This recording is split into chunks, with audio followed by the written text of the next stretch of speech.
I'm gonna say, really forcing myself right now. This is not fun. This is not fun at all.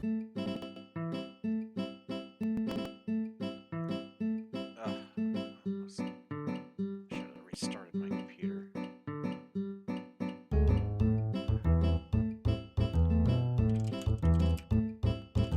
Try to force ourselves.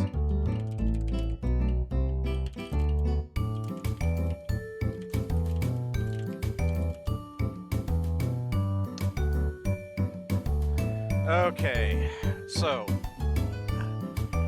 gonna try to resume our All Saints, All Souls Undertale playthrough, which is not fun, and trying not to give up completely though. Gonna try to at least make it to the neutral ending.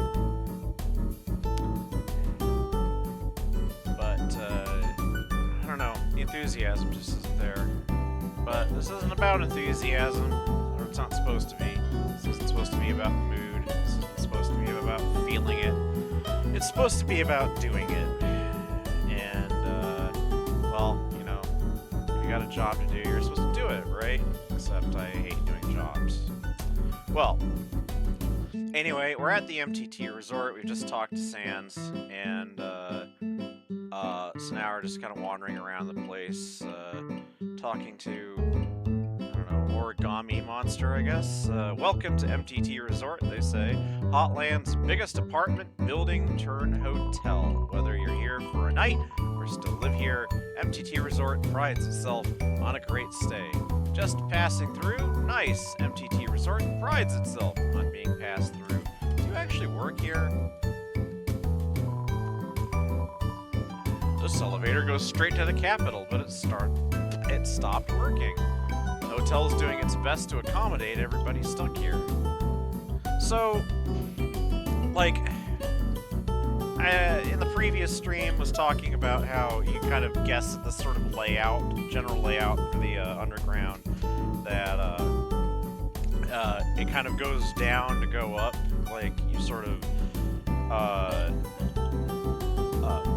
going towards the depths of the earth, if you will, towards Hotland, but then in order to get to the capital, you have to go up, it would seem, and like the capital and Asgore's palace are clearly somewhat near the surface because you could see sunlight. As a slime, I'm outraged. Yeah, I'm not gonna be home tonight. I think there's some cold pizza in my treasure hoard you can heat up. Dragon monster.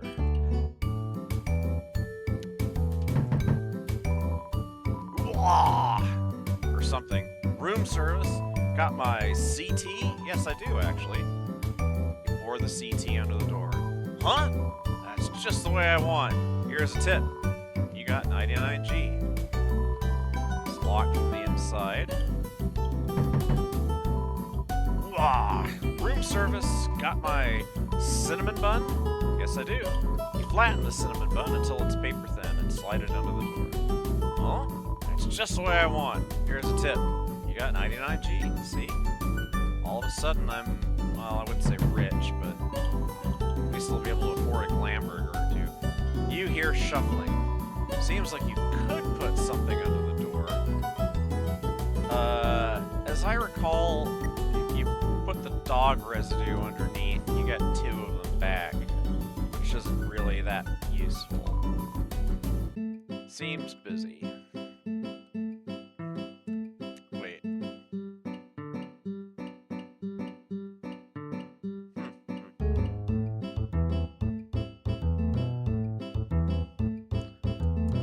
Okay, the fountain. There's an inscription on this fountain. Royal Memorial Fountain, built 21X. Metaton added last week.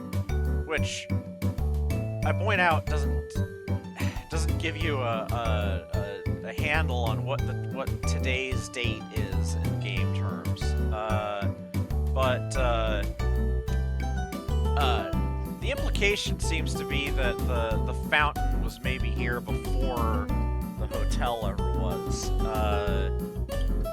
and Metaton just sort of built around it, which is partly why the fountain is just emptying onto the ground, because there wasn't supposed to be a fountain here, but, well, you know. Yes, we know the elevator to the city is not working. Because of this incident, rooms are running at a special rate. 200G a room. Interested? No. Do let us know if you change your mind. Have a sparkular day! I'm gonna hit the restaurant when I have some more money. Blub blub. You'll have to reserve a table to eat here. You'll also need to reserve your chair, your silverware, your food, your... yeah, I suppose he probably goes on. They... I'm the resort comedian. I'm very funny. People laugh at my jokes. So this is, Snowdrake's dad. Now my son, he wants to be a comedian like his father, but his jokes aren't funny. He tells he's awful at puns. He's an embarrassment to our family. Ha ha ha ha, that's not funny. Since his mother passed on, he couldn't stand. And by the way, like, we'll run into Mother eventually. Living at home anymore, so he ran away. I haven't seen him since. I'm a terrible father. Ha ha ha!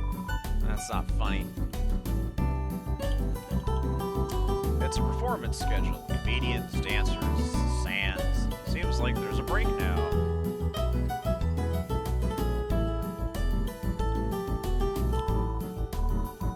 Originally, we dug bases with puzzles in order to foil human attacks.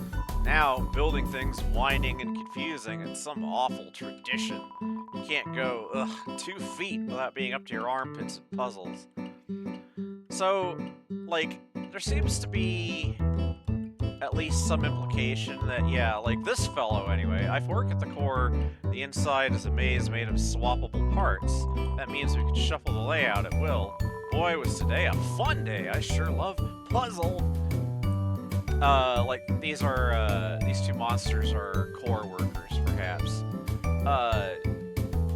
The core is a bit of a mystery, not merely just, it's not really clear how it actually works, but, everyone responsible for building it is gone. Like, not just dead, but just gone. So, how does, like, I suppose there must have been some technical knowledge left behind, at least, that enabled people to maintain it. I don't feel myself that there's much to suggest in the game that Alphys knows how it works. It's a wall of fame, full of quotes and photos from visiting celebrities. The food is to die for.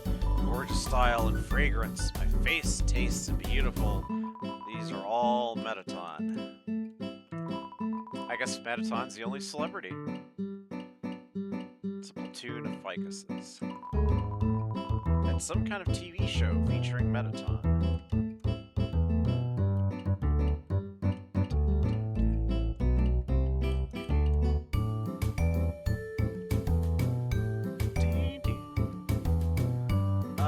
Let's see, what do I want to do? I'd like to be able to get some more money, so, I am going to...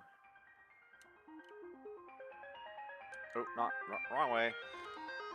Let's see. Elevator. Basically, I'm gonna do the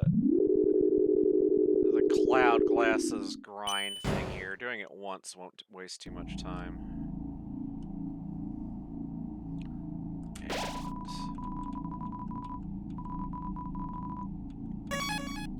And if there's a quicker way to get a quantity of money in the game, I don't know it. Care for a ride? Tra-la-la. Where will we go today? Waterfall. There's a fly in my room. Then we're off.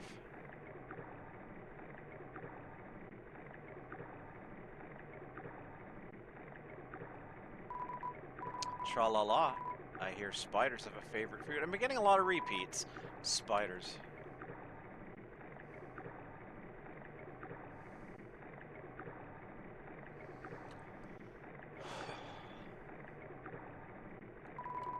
Come again sometime. Tra-la-la. Okay. Oh, wait. Premature. So, I'm gonna have to empty my inventory here as much as possible. Oh, I can use the key, actually. As long as I'm here, might as well do that. So, we'll head over to the mysterious house next to Napstablook. It's locked, but I can use the mystery key. The red house's door is unlocked. The key disappeared, because that's the way things work around here. So, yeah, like, you can obviously tell that whoever lived here at least shared Metaton's tastes. Um, Dear Diary, Chiron's sister fell down recently. So, if you may remember from back in Snowden and one of the books, talking about monsters turning to dust when they die, before that happens, they go like comatose for a bit. They stop moving, become unresponsive, and eventually turn to dust. And that's what falling down is. It's sad. Without her sister to speak for her, she's become more reclusive than ever. So I reached out to her and told her that she, Blookie, Napstablook, and I should all perform together sometime. She seemed to like that idea. Dearer Diary. I like to buy a new diary for every entry I make. I love to collect diaries. Dearest Diary. Our cousin left the farm to become a training dummy. It's not entirely clear which cousin that is. All the ghosts, uh, you know, it seems the case that all the ghosts are essentially cousins of each other.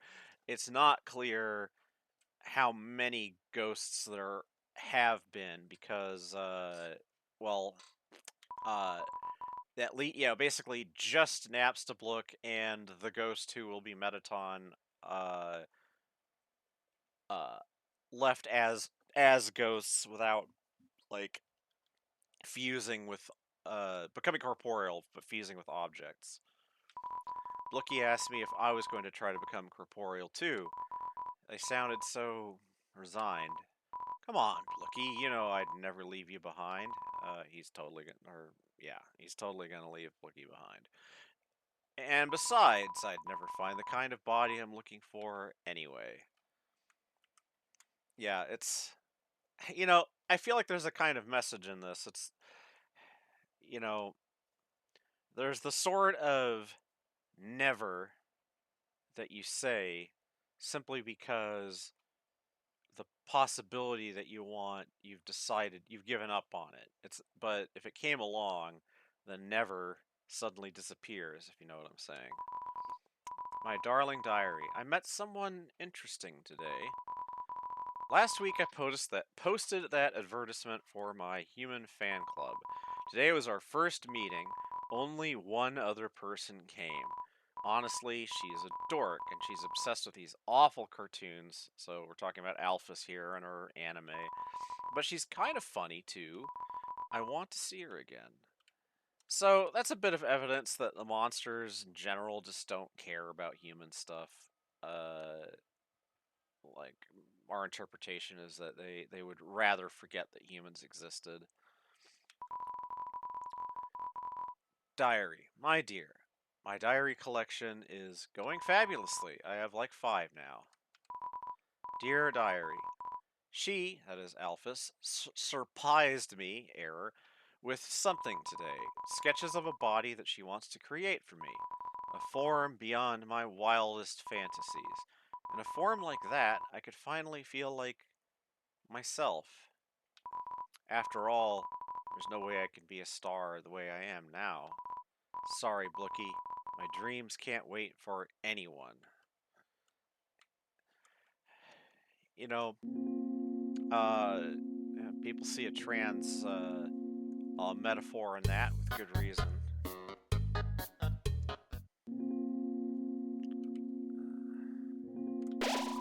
And, you know, like, Metaton is, I'd say, one of the more, how do I say this? Like, none of the characters in Undertale are. I'm not putting that well. None of like they all have their ambiguities. They all have their. They're all ambivalent. They all have good and bad sides. I feel like Metaton is more problematical, as the kids say, than most because, like, even though it seems like people have more of a problem with the stuff that Alphys does, she at least had the excuse of being commanded to do a lot of it. Like, as we're gonna find out, or she does this kind of she does creepy experiments, but they were experiments that she was more or less ordered to carry out and following instructions that were left for her. So Alphys's culpability is, it's there, but Metaton is the one who seems really sketch and like he's really manipulative, uh, and he uses Alphys and then more or less tosses her aside.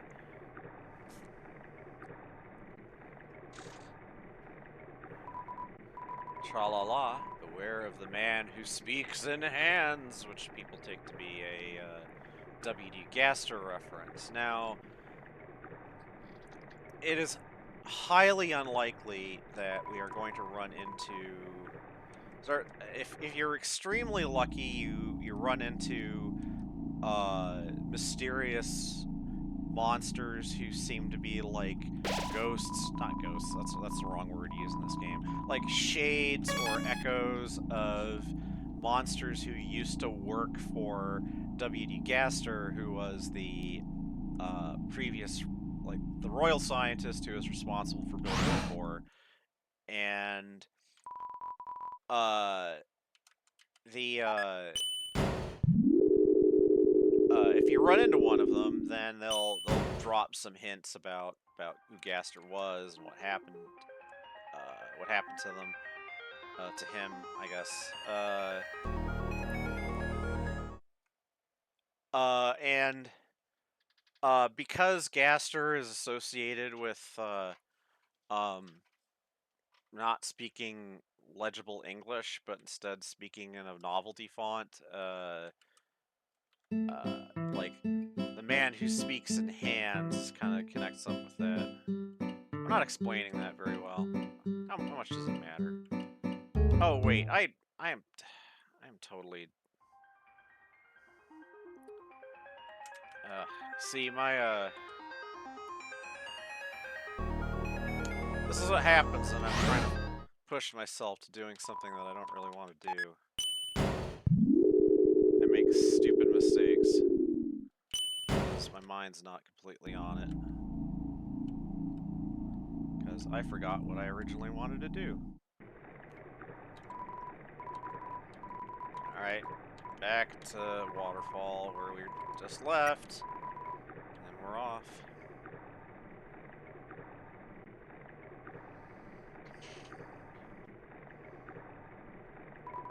Tra-la-la, eat a mushroom every day.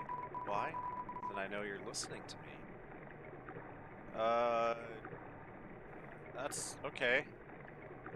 And I happen to like mushrooms. I don't think I eat them every day, though. Come again sometime. Tra-la-la.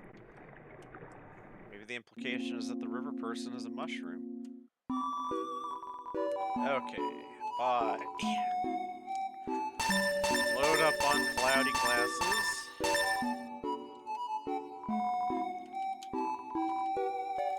Exit. Be careful out there, kid.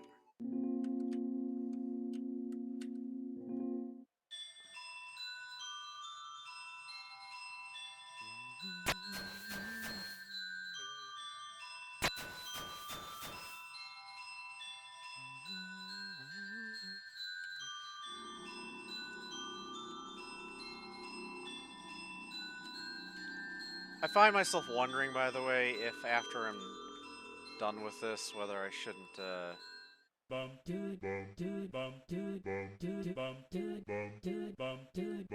shouldn't watch, it's been a while since we've watched a recording of a genocide playthrough, and we do think it's important to kind of know what that's like. Alright. Sell. Yep, see, you bought him for 30, and he's selling him for 50, although you also get, like, this little tiny boost here.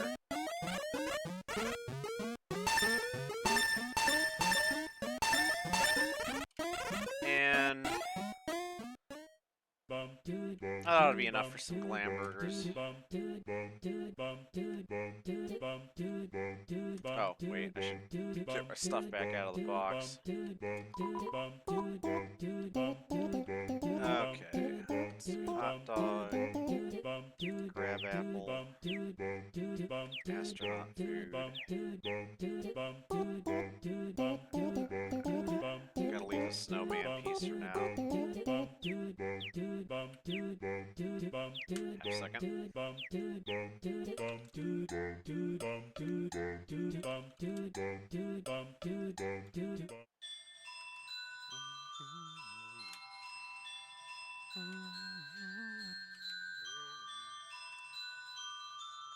And I'm asking myself, by the way, why I'm feeling so reluctant about this. It might be a sign, a portent of sorts that, that it's going to be painful for us when we get to certain parts of the game. We we have a pretty highly refined sense of trouble ahead. Although it doesn't really help, it just makes us panic.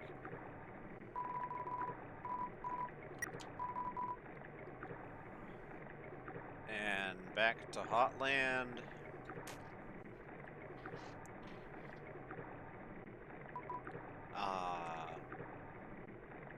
That's it? Ah?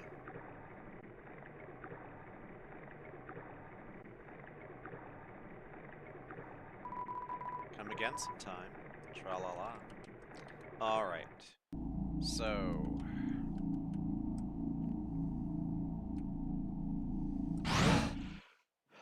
Alright. Right 4-3. Back to the resort. Hamburger.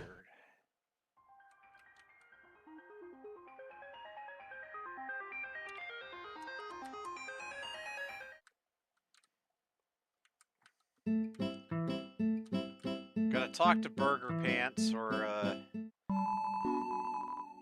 we feel a little weird about calling him Burger Pants because he doesn't like being called Burger Pants. It's just this horrible nickname he got because of, well, attempting to buy burgers, sneak them out.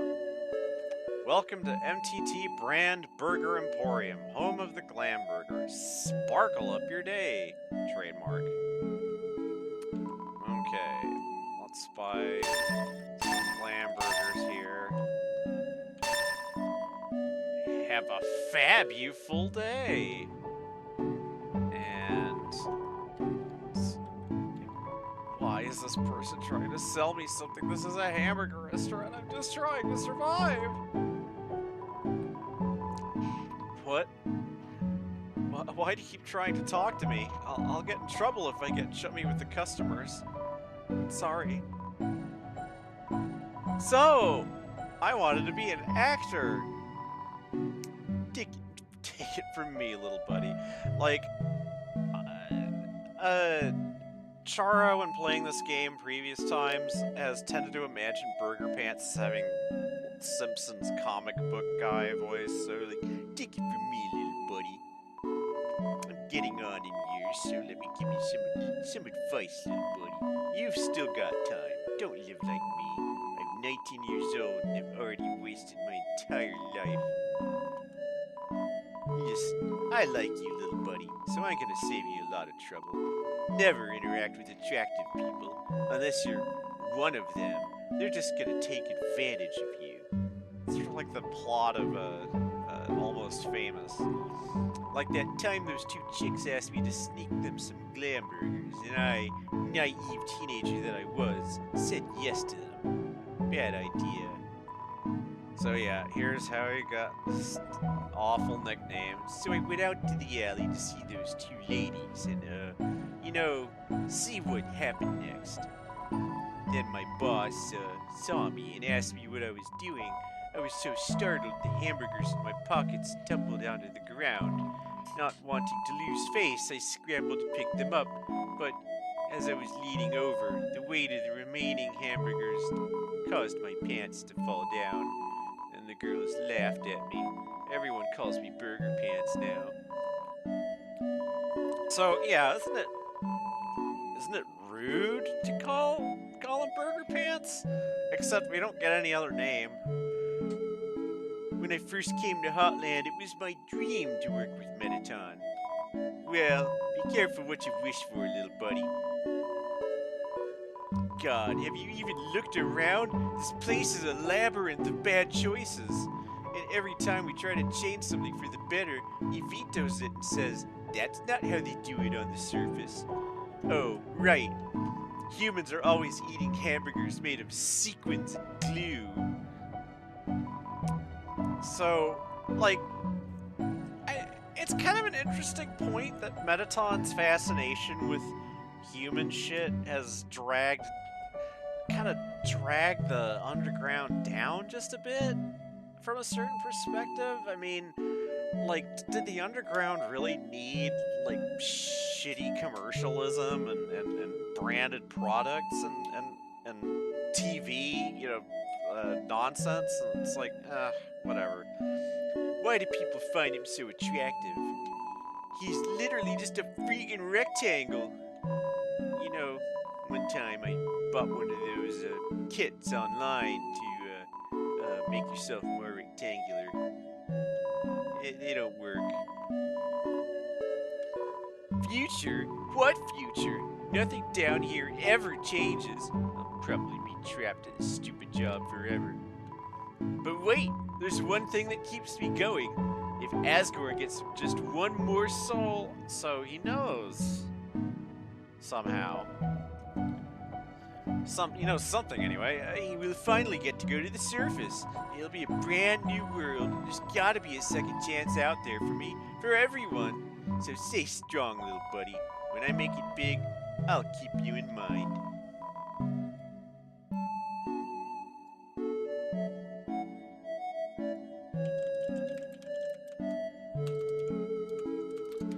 That fly in the room is bothering me.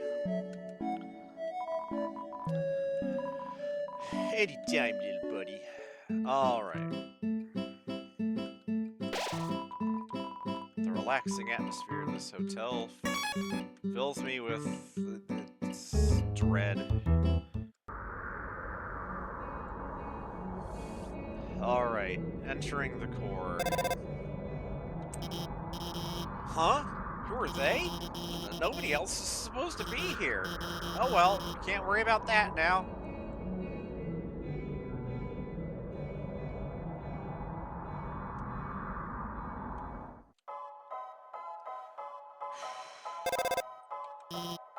Ready? This is it. Take the elevator up to the top of the core. Except, you can't. The elevator isn't working. What? The elevator should be working. Well then, go to the right. Keep heading up.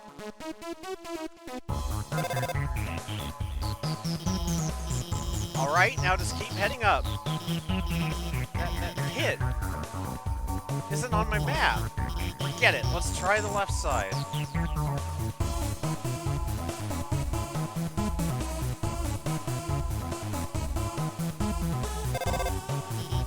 Okay, you should be able to make it through here. Uh-oh. Watch out! There's two shadows, but one monster.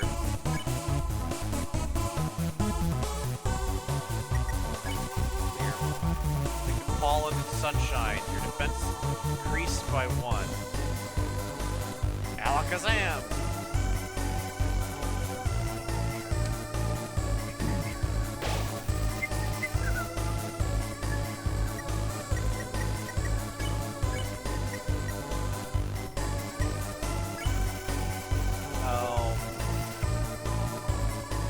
Dinkelhoy.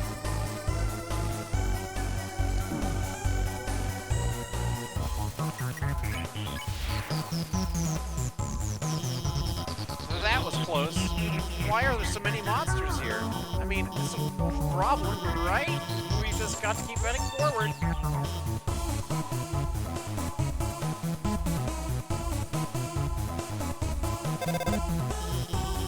Looks like you can't proceed until you hit the switch, but those lasers will activate when you do. Looks like they'll come in this order: orange, orange, blue. Got it? Move until the third one.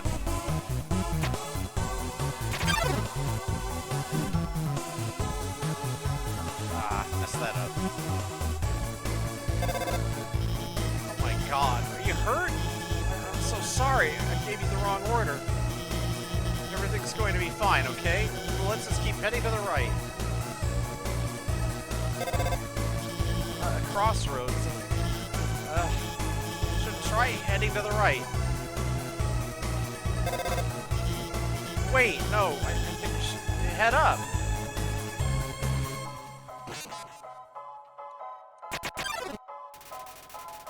Night, night.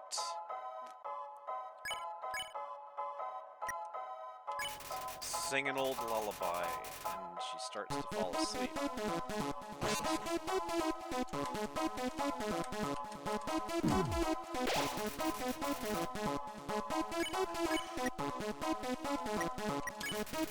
Keep singing.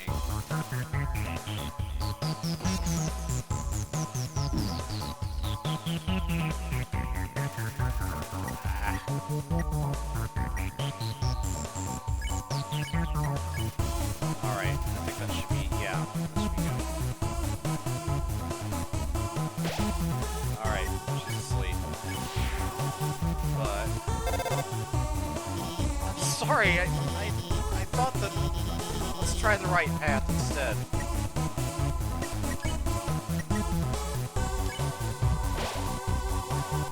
Alright.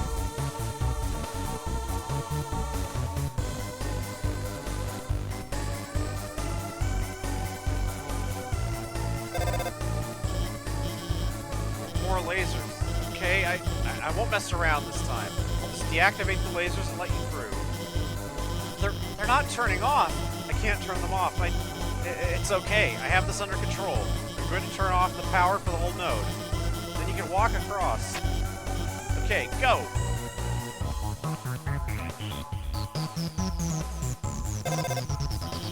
Wait! Stop! Power. It's turning itself back on. Damn it. This isn't supposed to... I'm gonna turn it off again. When it turns off, move a little, and then stop, okay? You won't get hurt.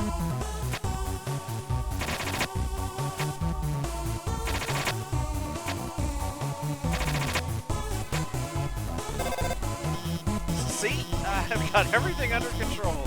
Everything's under control. Yeah. Okay, you should... I don't know. This doesn't look like my map at all. I'm sorry. I have to go.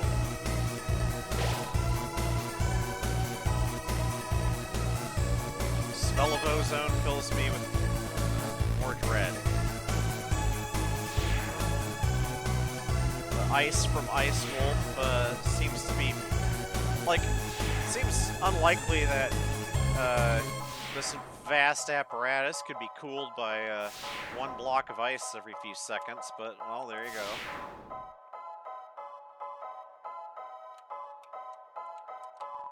Solve this puzzle and the end will open.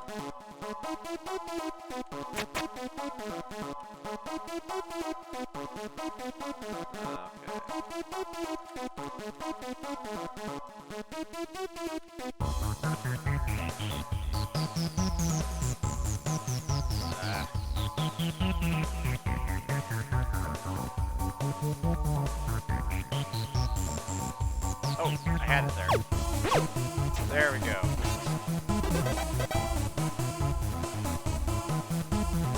Alright. There's a couple of different ways to get to the end.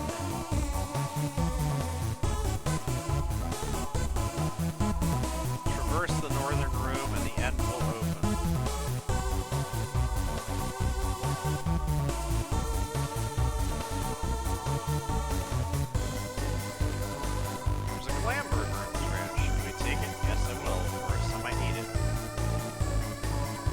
not relax and have a nice snack?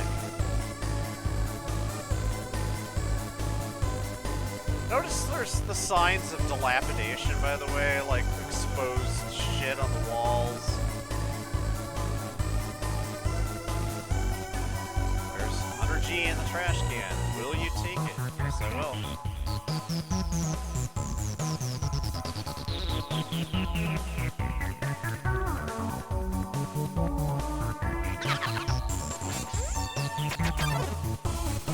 Whimsalot and Final Frogget.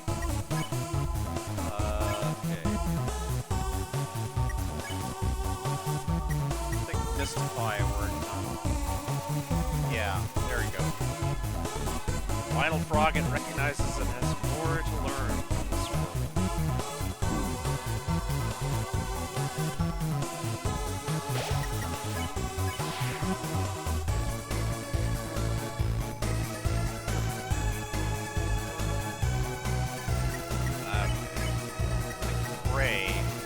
Kneel and pray for safety. Again, the sort of slightly religious motif. Still hope.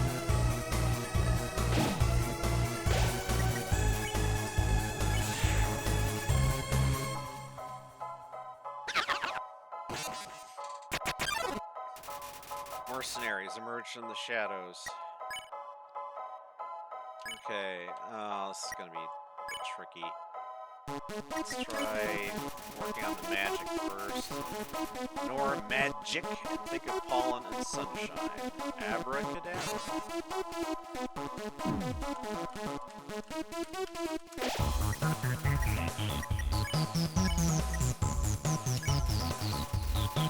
Interrupt you by chatter.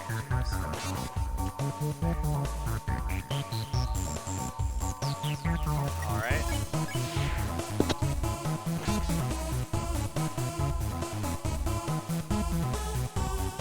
Alright. Sing. Sing the lullaby, put her to sleep.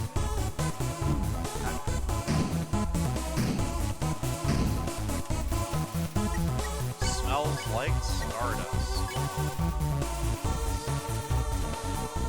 Adieu. Damn it. Well, should be alright.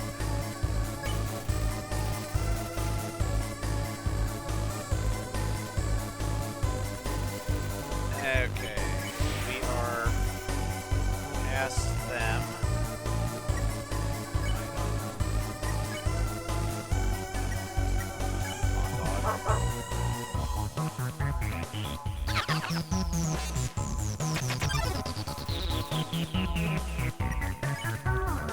Okay, Final Frogget, Stigmatism, Whimsalot.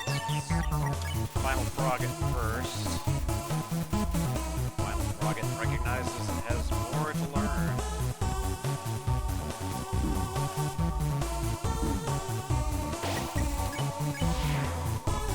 You've seen enough. Have I?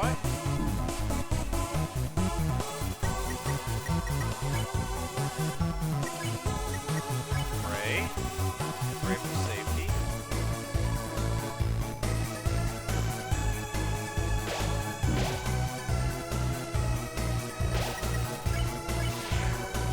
Take your last. Ah!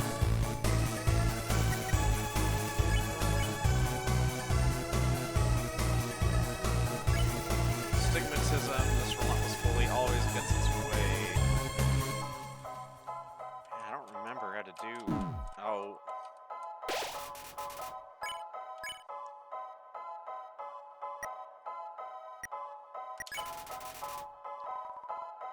That didn't work.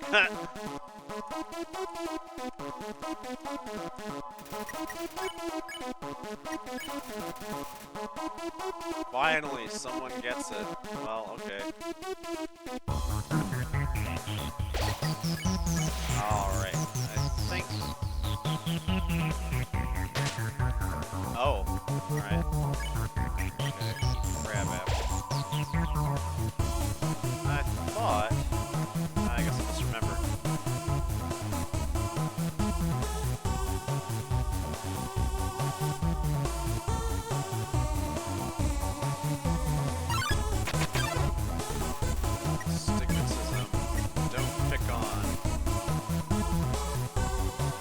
didn't. Ah!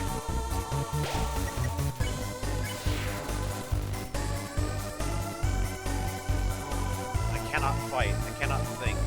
But with patience, I will make my way through. The east. This is the end.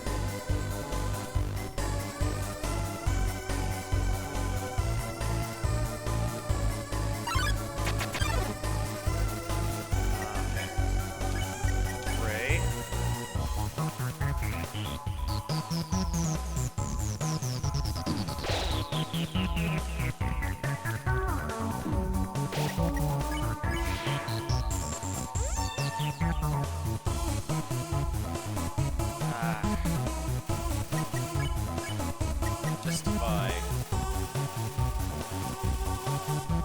More to learn. Damn it!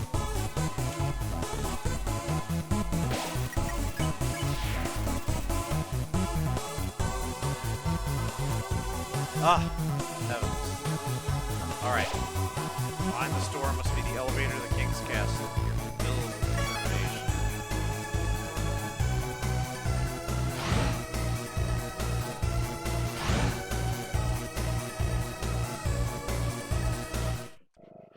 Alright, on to face... Oh, yes. There you are, darling. It's time to have our little showdown. It's time to finally stop the quote, malfunctioning, unquote, robot.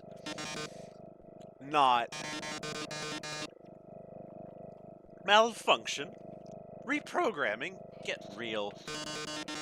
This was all just a big show. An act? Alphys has been playing you for a fool the whole time.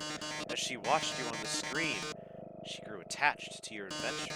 She desperately wanted to be a part of it, so she decided to insert herself into your story. She reactivated puzzles, she disabled elevators, she enlisted me to torment you. All so she could save you from dangers that didn't exist. Also, you would think she's the great person that she's not.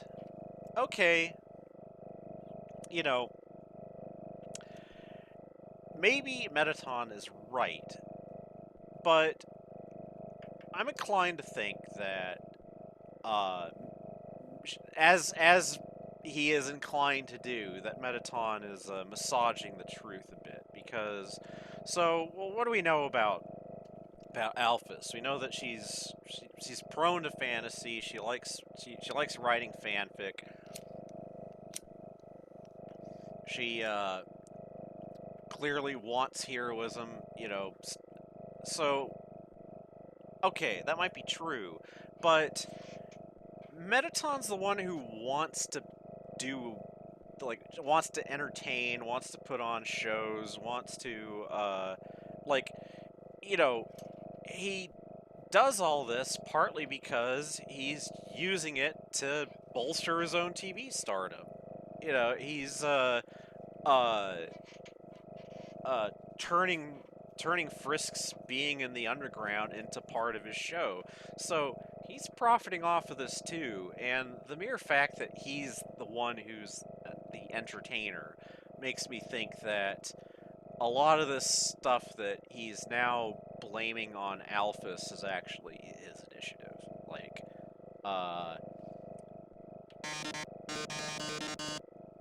Like, it's very, you know, considering that Mettaton has already clearly been manipulating Alphys, it seems reasonable to guess that maybe Mettaton manipulated Alphys into this as well. Like, hey, you'll get a chance to be the hero you always wanted. All you need to do is what I tell you to do. You know, kind of, well, whatever. Again, it's uncertain, ambiguous. And now it's time for her finest hour. At this very moment, Alphys is waiting outside the room. During our, quote, battle, unquote, she will interrupt. She will pretend to, quote, deactivate me, quote, saving you one final time. Finally, she'll be the heroine of your adventure. You'll regard her so highly, she'll even be able to convince you not to leave. Or not. You see, I've had enough of this predictable charade. I have no desire to harm humans. Far from it, actually. My only desire is to entertain. After all, the audience deserves a good show, don't they? And what's a good show without a plot twist? I don't know. I can think of a lot of good shows without plot twists, actually. Hey, what's going on? The door just locked itself. Sorry, folks, the old program's been cancelled, but we've got a finale that will drive you wild. Real drama, real action, real bloodshed. On our new show, Attack of the Killer Robot. Mettaton. Burns. Probably what you'll do if things continue in this manner. Yes, I was the one that rearranged the core. I was the one that hired everyone to kill you. That, however, was a short-sighted plan. You know it would be 100 times better. Killing you myself! That worthless pea shooter won't work on me, darling. Don't you understand what acting is? Listen, darling, I've seen you fight. You're weak. Yes. That's true. If you continue forward, Asgore will take your soul. And with your soul, Asgore will destroy humanity. Well, you know, maybe that's what I want. But if I get your soul, I can stop Asgore's plan. I can save humanity from destruction.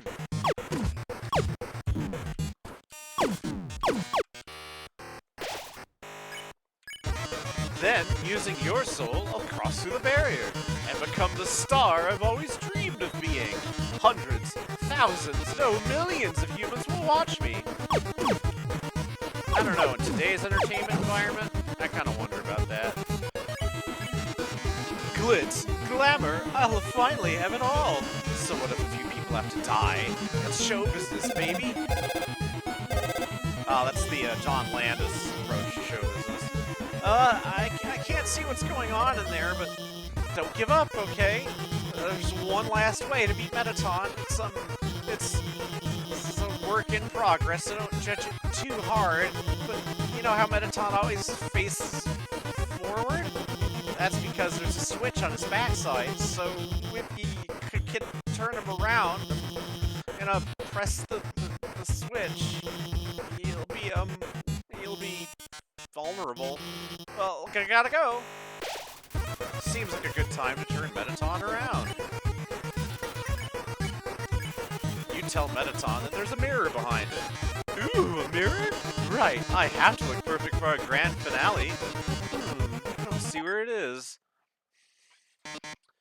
Did you just flip my switch?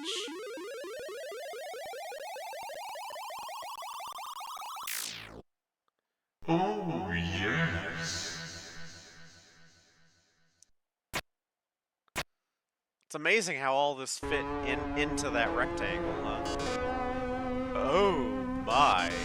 If you flipped my switch, that can only mean one thing. You're desperate for the premiere of my new body.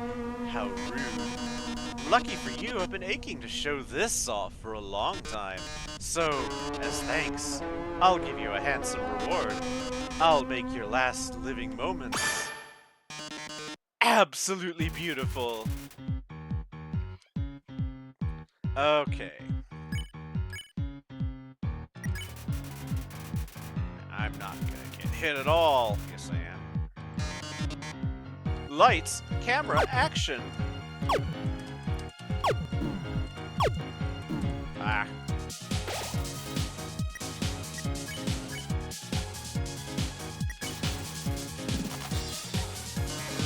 Drama, romance, bloodshed.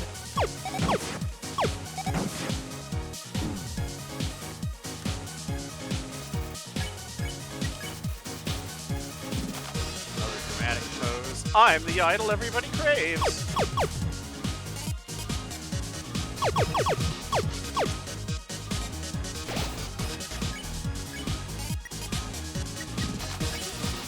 Pose dramatically again.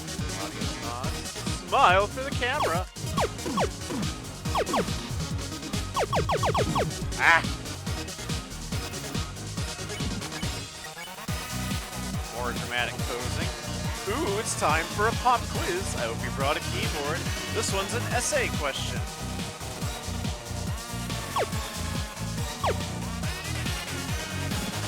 That's right, legs was the correct answer.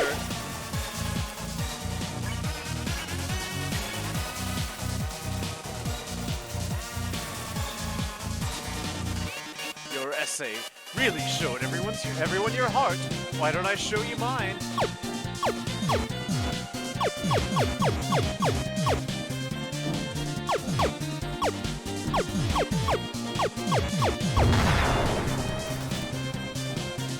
Alright, I'm gonna try to, despite being hurt, pose dramatically.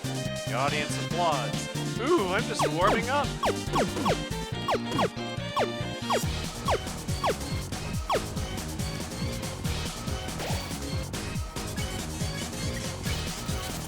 Pose dramatically again. But how are you on the dance floor?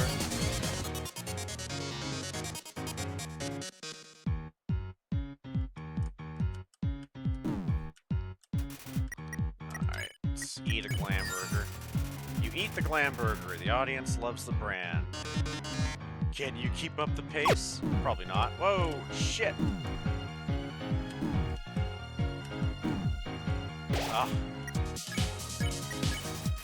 Pose dramatically. Lights, camera, bombs.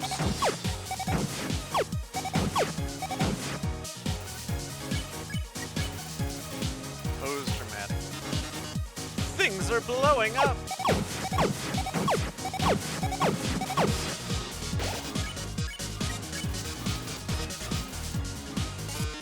Time for our union-regulated break. Happy break. Quite the dancer. Pose dramatically, the audience nods. We've grown so distant, darling. How about another heart-to-heart?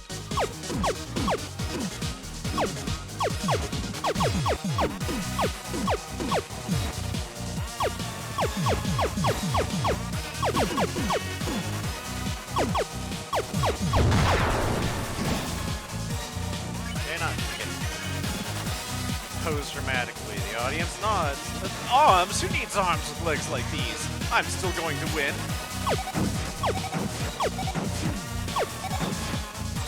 Ah. Alright. Glamburger time. Okay, come on!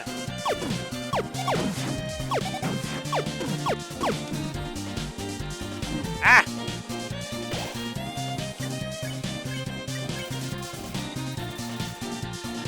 The show must go on!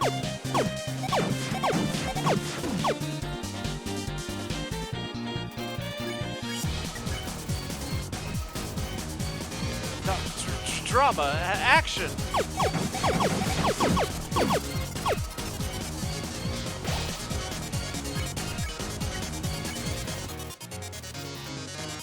Lights, camera, enough of this! Do you really want humanity to perish? Or do you just believe in yourself that much? I'm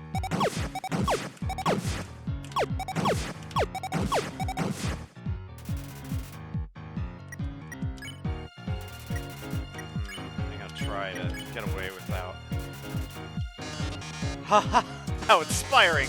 Well, darling, it's either me or you, but I think we both already know who's going to win. Witness the true power of humanity's star. I should have eaten the glam burger.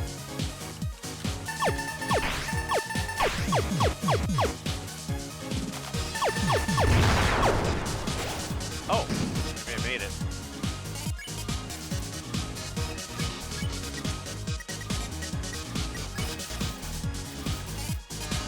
Then, are you the star?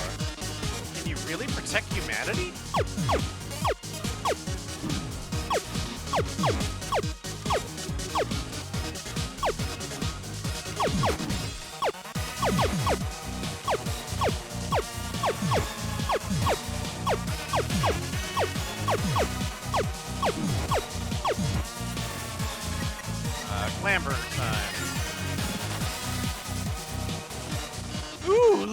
ratings!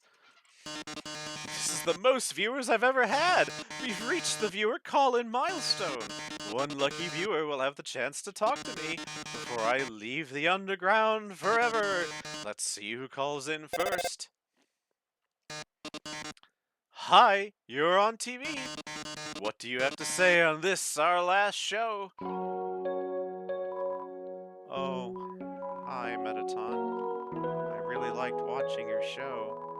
My life was pretty boring, but seeing you on the screen brought excitement to my life vicariously. I can't tell, but I guess this is the last episode?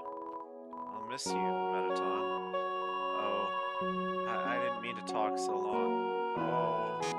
No, wait, look. So yeah, that snaps to Blook. They already hung up. I'll take another caller. Metaton, your show made us so happy. Metaton, I don't know what I'll watch without you. I mean, what is there else to watch? Metaton, there's a Metaton-shaped hole in my Metaton-shaped heart. Ah, I see. Everyone, thank you so much. Darling, perhaps it might be better if I stay here for a while. Humans already have stars and idols, but monsters, they only have me. If I left, the underground would lose its spark. I'd leave an aching void that can never be filled. So, I think I'll have to delay my big debut. Besides, you've proven to be very strong. Perhaps even strong enough to get past Asgore. I'm sure you'll be able to protect humanity. It's all for the best anyway. Truth is, this form's energy consumption is inefficient. In a few moments I'll run out of battery power and, well, I'll be alright. Knock him dead, darling. And everyone, thank you. You've been a great audience. And Metaton. I managed to open the lock. Are you two? Oh my god. Metaton! Metaton, are you?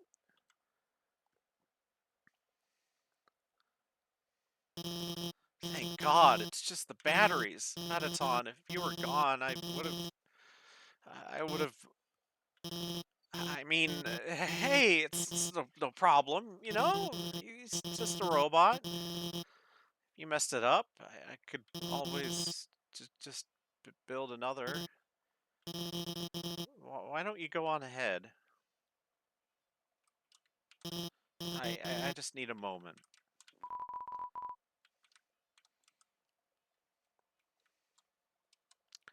Well, that was... I've had worse times.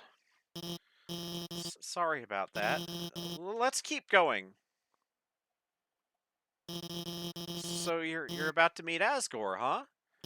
You must be pretty excited about all that, huh? You'll finally you'll finally get to go home.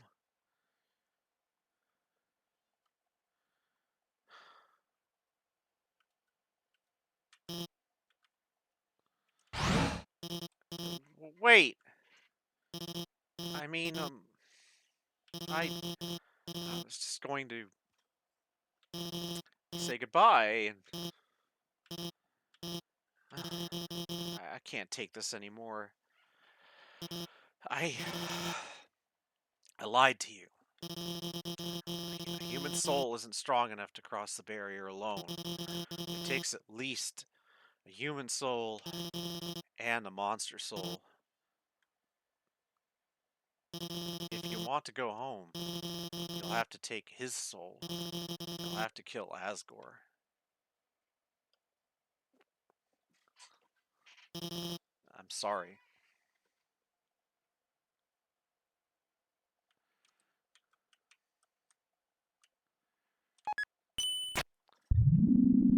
This very long elevator.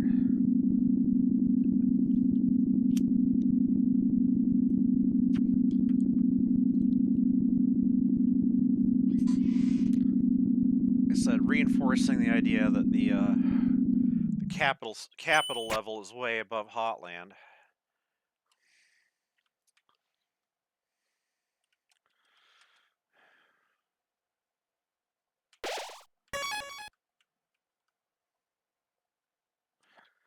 And where's this one go? The elevator is in use. I can't remember.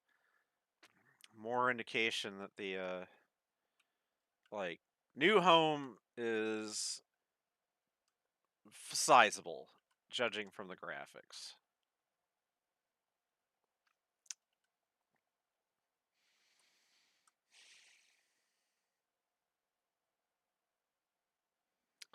Walk, walk, walk, walk. Lots of walking.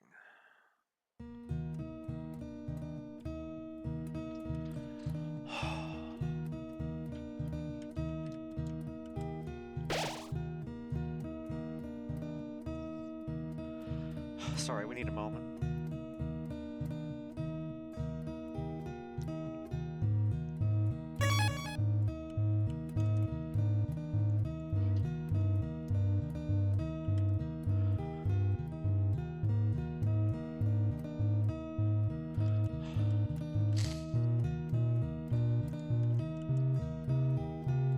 You know, this isn't my game exactly.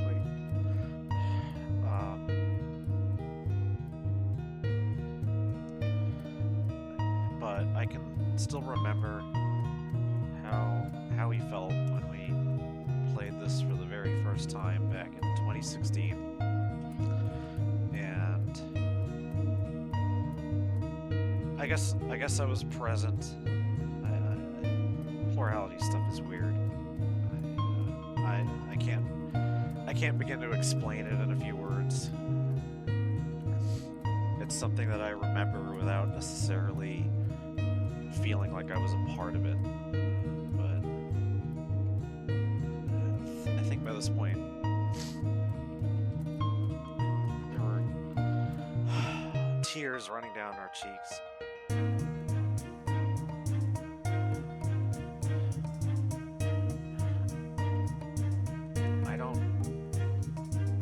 I don't know what all this is supposed to mean in the end for us. It's just a game, right? It's just a game. It doesn't necessarily have to mean anything.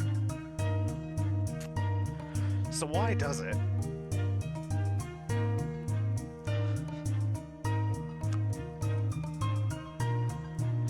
Anyway, we're in what used to be Asgore's and Toriel's home together. Now it's just Asgore who lives here. There's a worn dagger inside the box. Will you take it? And we're gonna need it, unfortunately. There's a heart-shaped locket inside the box. Will you take it?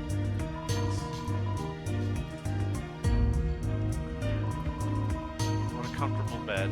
If you lay down here, you might not ever get up.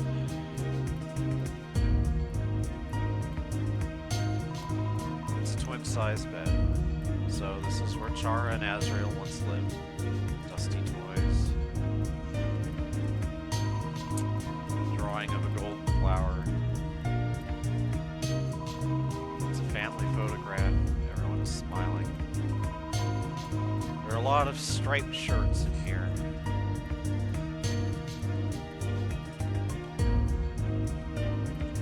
It's a golden flower. Now this implies that the golden flower, I mean, obviously, you know, the game graphics are exaggerated for effect, but the golden flower looks enormous. Room under renovations. And that is the room. So this is a mirror of Toriel's place in the ruins, so this corresponds to Toriel's room. The story begins. A long time ago, a human fell into the ruins. Injured by its fall, the human cried out for help. There's a key.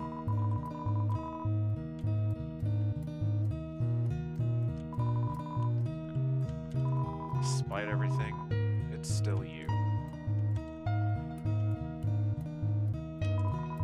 It's a trophy. #1 Nose Nuzzle Champs, 98. 1998, most people presume, but I note that we can't be sure. It's a clothes drawer. There are robes, button-up shirts, and a pink hand-knit sweater that says Mr. Dad Guy, which it seems probable that one of the kids knit, and there's I believe that we haven't read enough fanfic to know this for certain, but I believe that Chara has often been portrayed as knowing how to knit, explaining the sweater. It's a bureau. There's a Santa Claus outfit inside. I would call that a wardrobe myself. Macaroni art of a flower for King Dad. And remember, by the way, that the drawing of a flower in the kids' room was on Chara's side. It's a king-size bed. It's just a chair. It's Asgore's journal. All the current page says is, nice day today. The ink is still almost wet.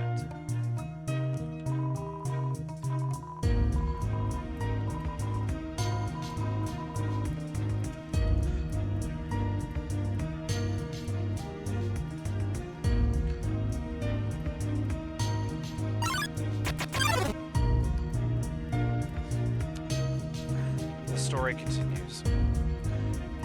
Asriel, the king's son, heard the human's call. He brought back the human back to the castle.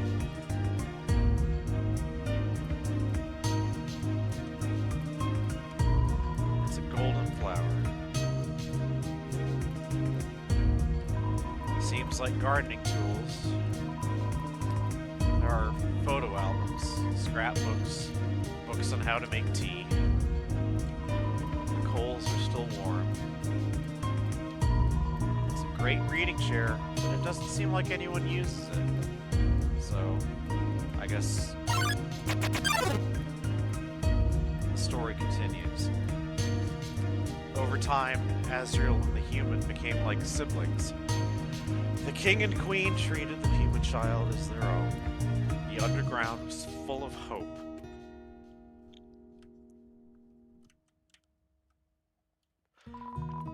It's, I mean, I guess Toriel's chair that Asgore never uses himself. The fridge is full of unopened containers of snails. There is some white fur stuck in the drain. It's a note. Howdy. Help yourself to anything you want. Is that... The implications of that. Did Asgore leave that? Because is this how he does his sacrificial thing? You're dumped here and you can eat snails if you want before you get killed.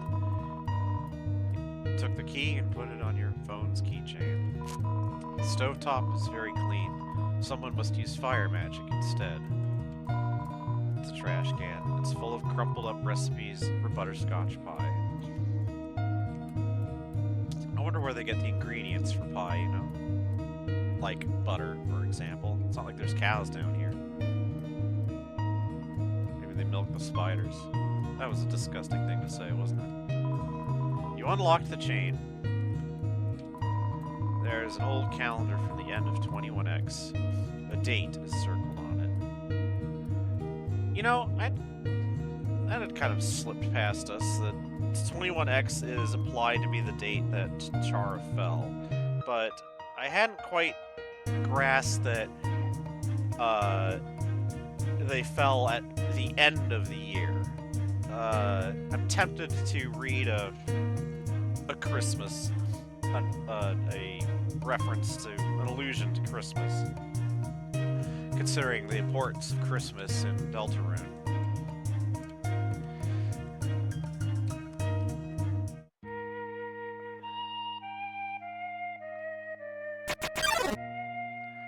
Then, one day, day, the human became very ill.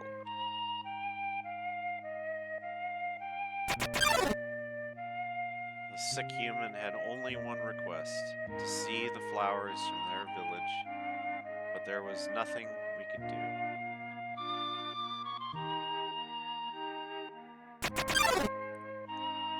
The next day, the human died.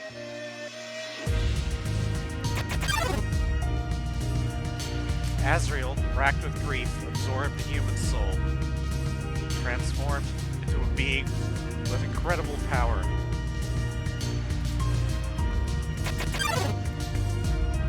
With the human soul, Azrael crossed through the barrier.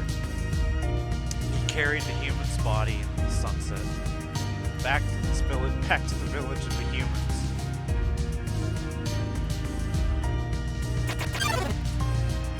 Azrael reached the center of the village. There, he found a bed of golden flowers. He carried the human on.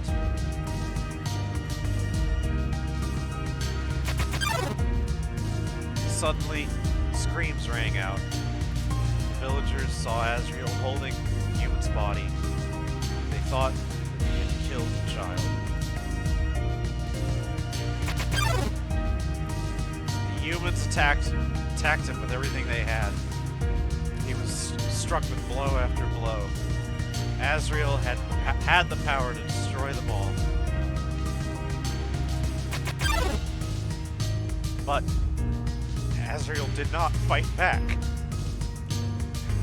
Clutching the human, Azrael smiled and walked away.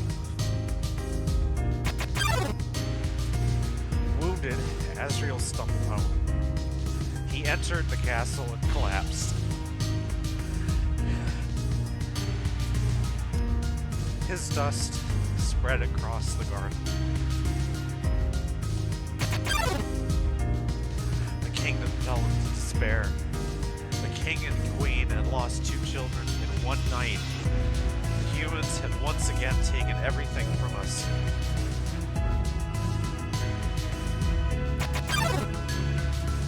The king decided it was time to end our suffering. Every human who falls down here must die. But with enough souls, we can shatter the barrier forever. It's not long now.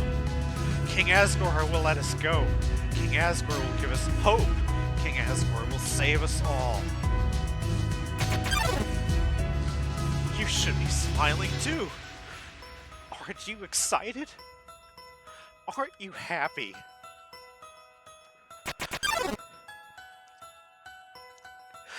You're going to be free.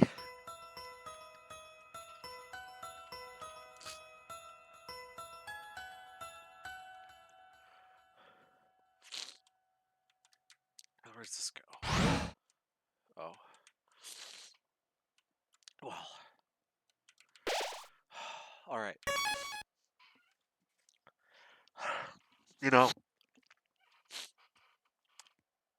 maybe half of that story is bullshit. I mean, the real story, whatever it is, isn't that. Anyway. But that does raise the question of who composed that narrative.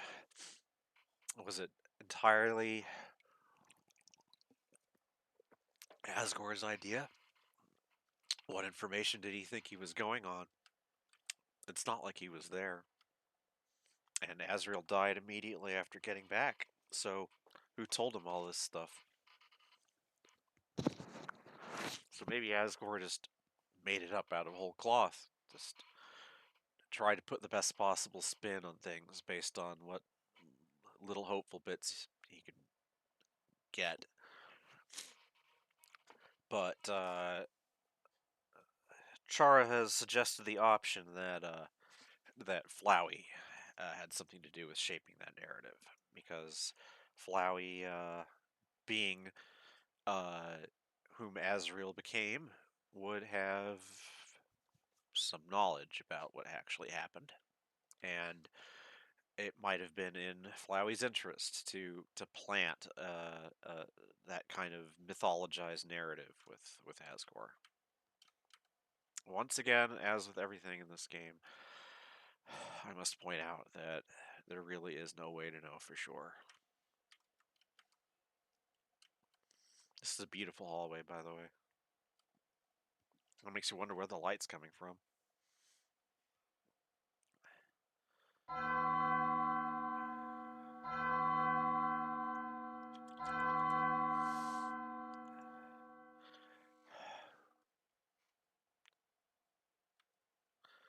So, you finally made it. The end of your journey is at hand. In a few moments, you will meet the king. Together, you will determine the future of this world. That's then. Now, you will be judged. You will be judged for your every action. You will be judged for every. Alright, before I go on, uh, collectively, we tend to think that the weakest part of Undertale in general, the weakest aspect, is is when this reminder of the game mechanics are turned into plot points in the game, and it's like the bones of the game kind of showing through the surface most closely, appropriately considering we're talking to Sans. And it's a little it's a little jank, I think. You know, like it's a bit too clever by half, especially the whole execution points thing. Like, what's EXP? It's an acronym. It stands for execution points. I mean, come on. Uh, but okay. I mean, the concept is sound anyway. That the see, all right, back to Sans. It's a way of quantifying the pain you have inflicted on others. When you kill someone, your EXP increases, which is how games work. And when you have enough EXP, your love increases. Love, too, is an acronym. It stands for level of violence. Now, again, let me pause and mention briefly how, well, yeah, it can be said that love can have a violent aspect. Uh, this is gonna sound silly, but I find myself thinking of Madoka here and how uh, if you include rebellion and as part of the canonical Madoka lore, you end up with this duality between hope on one side and love on the other. But it's because it's very individual. Like Homura's sort of embodiment of love is that of a very sort of possessive and grasping and single-minded love, sort of like I would destroy the whole universe rather than let you go kind of thing. So the connection between love and violence isn't necessary. There's and you think about how Eros, the Greek god of love, is what's his weapon? He's got a bow. He shoots arrows, and that's, yes, it's kind of been softened into this rather mild sort of image, but there's or uh, the Norse goddess Freya, is both a goddess of war and of love or lust, if you like. Uh, and so, all right, it's not completely out of left field. I'd say the whole level of violence means love thing, but I don't know. Again, it's sort of like it's a little eye rolling, just slightly. Anyway, so love, LV, a way of measuring someone's capacity to hurt. The more you kill, the easier it becomes to distance yourself. The more you distance yourself, the less you will hurt. So that's how they're rationalizing the, more EXP means you take less damage. It's because you're more inured to violence. The more easily you can bring yourself to hurt others. But you never gained any love. Of course, that doesn't mean you're completely innocent or naive. Just that you kept a certain tenderness in your heart. No matter the struggles or hardships you faced, you strove to do the right thing. You refused to hurt anyone. Even when you ran away, you did it with a smile. That's not how it felt. You never gained capital L love, but you gained love. Does that make sense? Maybe not. Now, you're about to face the greatest challenge of your entire journey. Your actions here will determine the fate of the entire world. If you refuse to fight, Asgore will take your soul and destroy humanity. But if you kill Asgore and go home, monsters will remain trapped underground. What will you do? Well, if I were you, I would have thrown in the towel by now. But you didn't get this far by giving up, did you? That's right. You have something called determination. So as long as you hold on, so as long as you do what's in your heart, I believe you can do the right thing. Alright. We're all counting on you, kid. Good luck.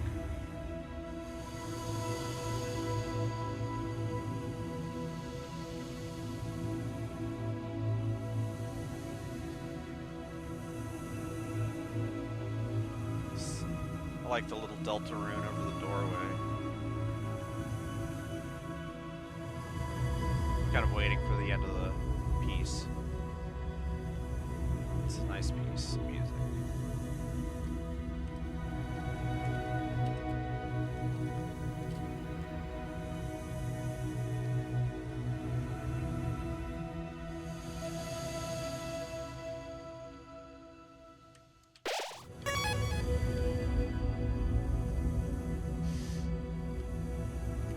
Okay, now to a weird little detail. So here you are in the palace, and you go down, down, down some stairs, and there's a bunch of coffins. Now, as I think I may have mentioned earlier in one of the earlier streams, uh, you never really, you don't know how Asgore came by the other souls, but uh, the uh, the implication is clearly that other children fell down here, much as Frisk has, and some version, some uh uh like the children got spirited away to the castle, uh whatever, and so now their bodies are here. Um but the fallen child has their coffin, like you'd expect it to be at the other end. I'm just pointing out, like, because they came first, right? So just pointing that out. But here it is, closest to you. Yeah, maybe it's just out of convenience. It's empty.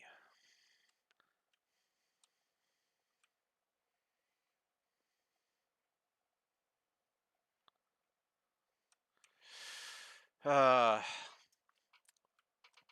and I believe the general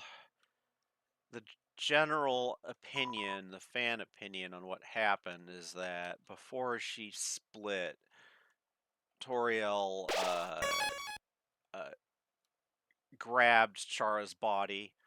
I mean, what did they do? Did they embalm it or something? Would they have known to do that? Grabbed Char's body and then perhaps buried it at the flower patch that you see at the very beginning of the game, and that's why she feels that's why she feels obliged to tend to the flowers. But again, that's speculative.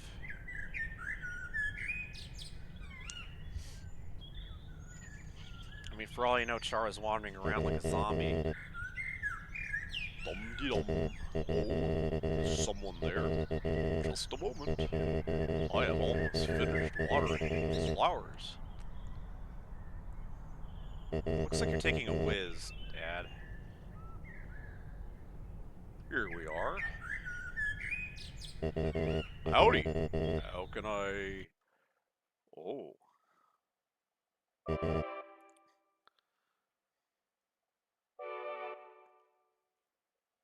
I so badly want to say, would you like a cup of tea?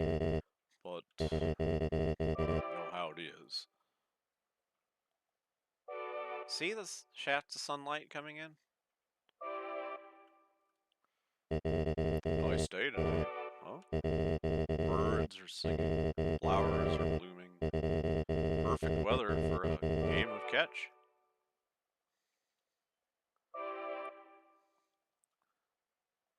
You know what we must do. When you are ready, come into the next room.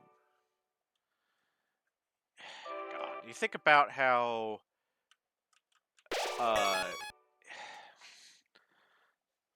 Asgore is not, Asgore doesn't just attack you. It's another throne covered by a white sheet. Toriel's throne.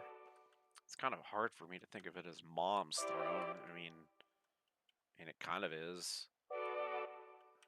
I mean, my mom and dad aren't this they aren't this Toriel and Asgore, but you know, they're obviously analogous. So I'm gonna go see what's my food situation like. I should probably.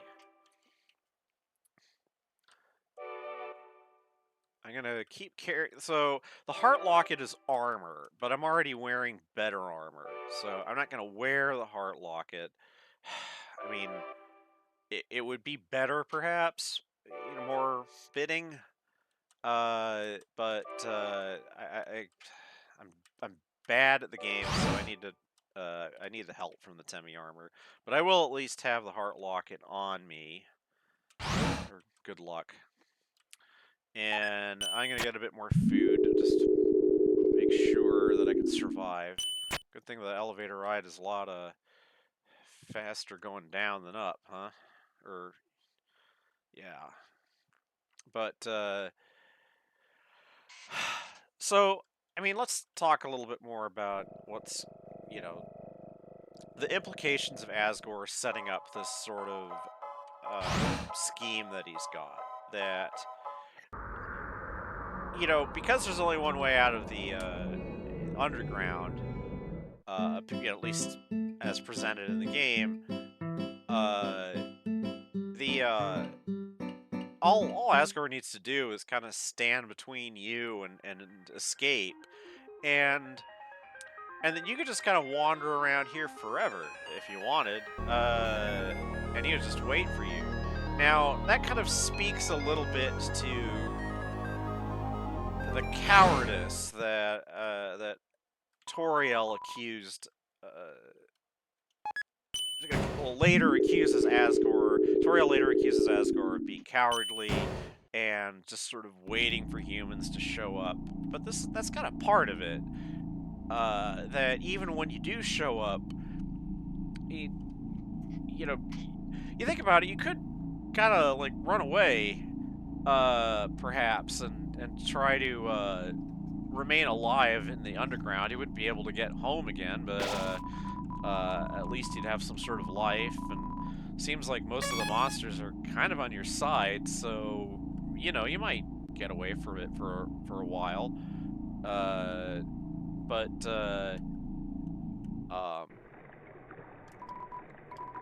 Yeah, just Asgore kind of lurking for you, and that whole gauntlet of the story, like the mythologized version of how Chara and Azrael came to die. Why don't you sing with me, tra la la? I haven't been singing, sorry. It seems intended to try to soften the victim up, right? Like, it's certainly, referring back to that first time when we played the game in 2016, it's gonna sound kind of silly, but we definitely kind of felt a bit more than a bit like, yeah, we deserve it. Sure, strike us down. Like, I'm not sure, what that would have meant in the game, but the game doesn't allow you to do that. Okay.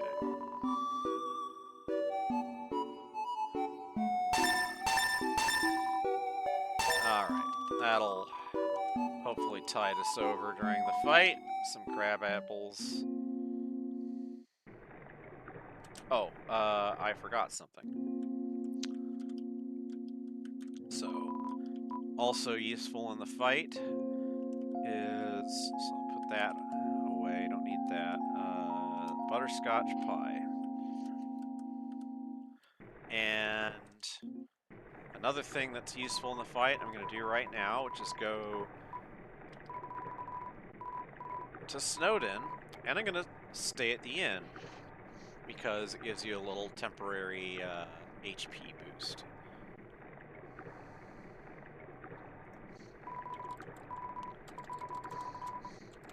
Oh, sorry, I have to. Hum, hum, hum. Oh, it's different from Tra-la-la. Wow. Hum, hum, hum. I'm having a little concert.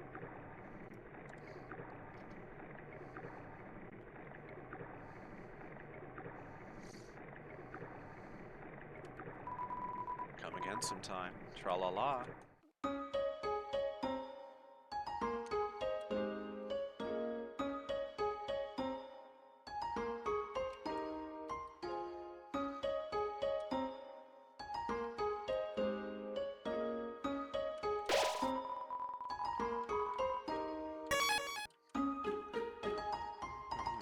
So back to the inn, and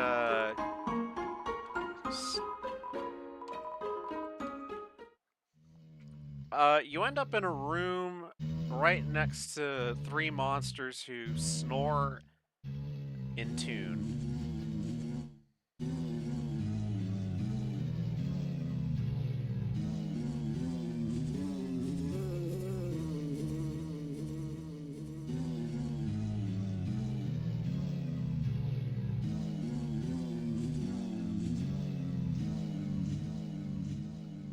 So, that's neat.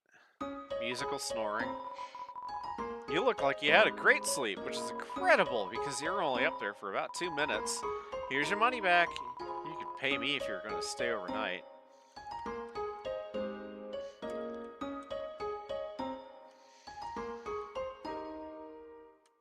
So yeah, we're now at 30 HP out of 20.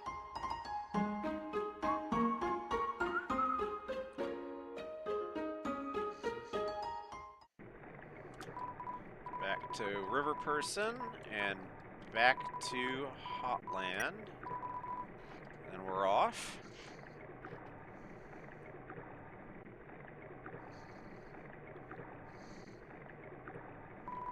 Tra-la-la. What's a game you can play with a dog? Asking for a friend.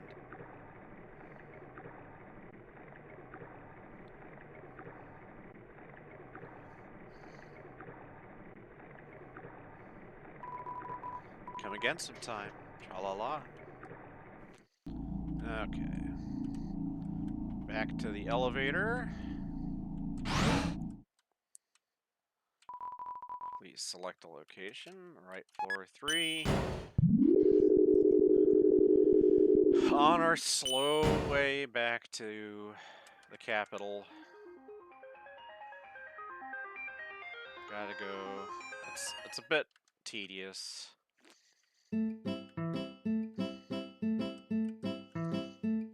Oh, can I take this? No.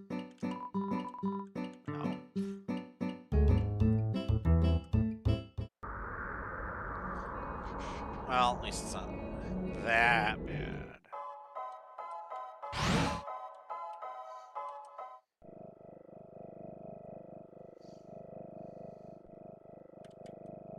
Just, you know, a lot of corridors. A lot of corridors. So many.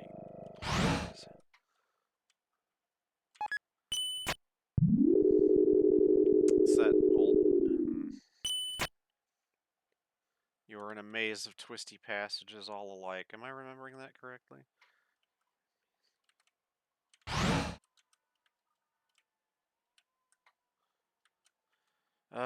Through this great hall, which it's beautiful. One of the better elaborations on the Deltarune motif.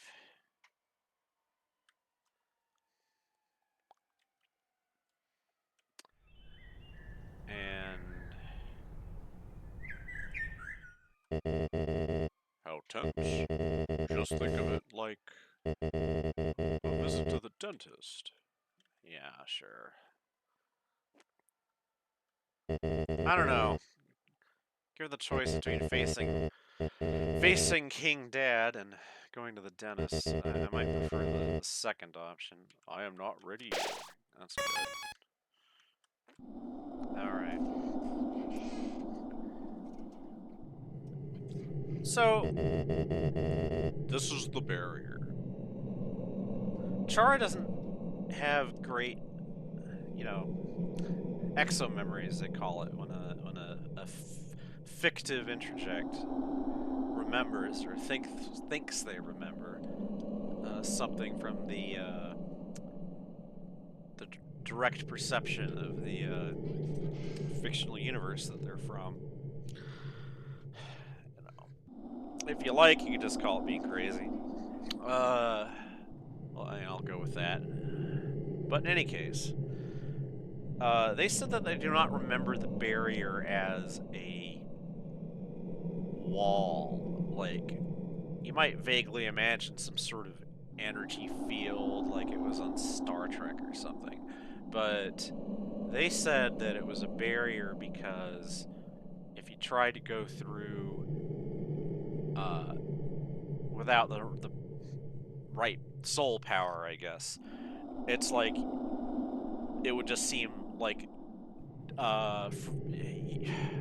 it's like you'd start on the journey, but then you would simply never get there. Like, it was just like this kind of weird warp geometry thing, not rather than an actual sort of like wall that lay between you and freedom.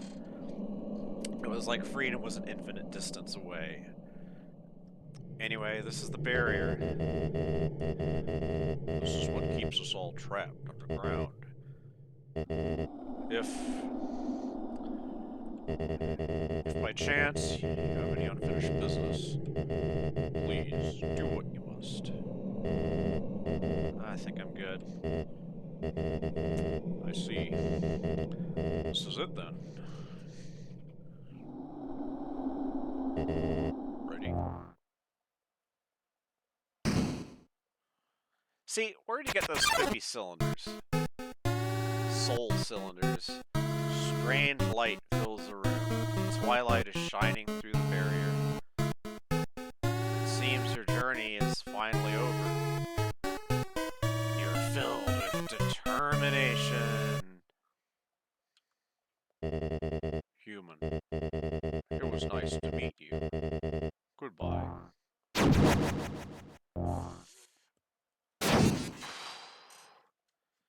No mercy.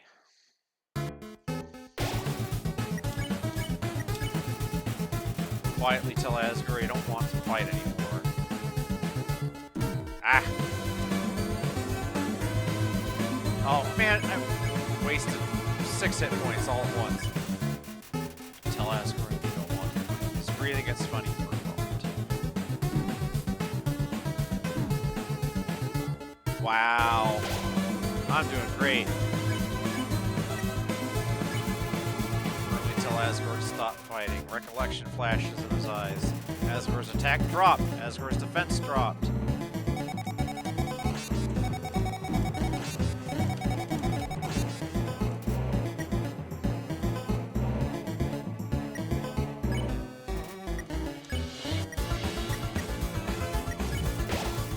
butterscotch fire. HP was maxed out. The smell reminded Asgore of something. Asgore's attack down. Asgore's defense down.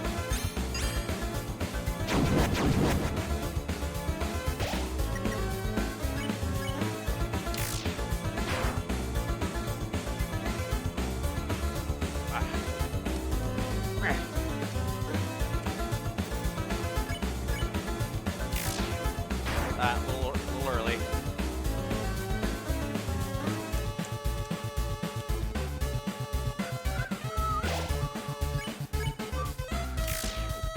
Better.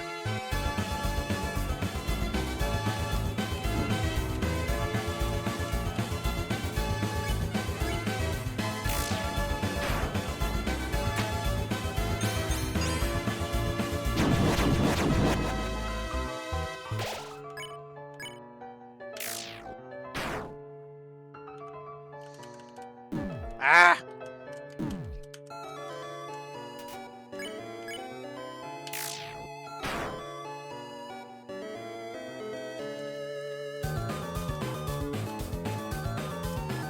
You know, I'm sure there's probably, like...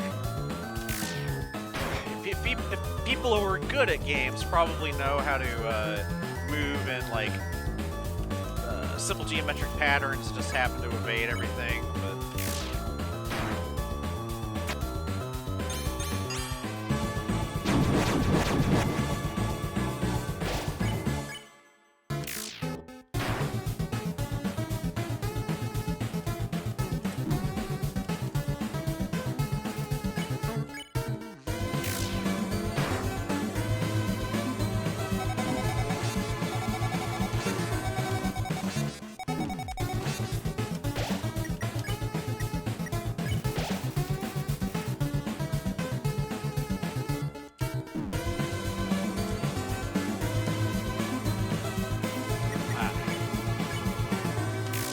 Alright. Getting there.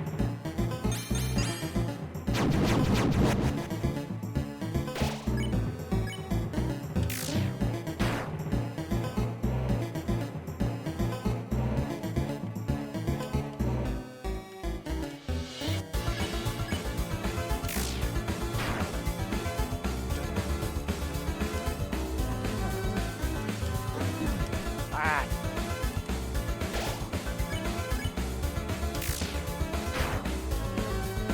Down to a third, roughly.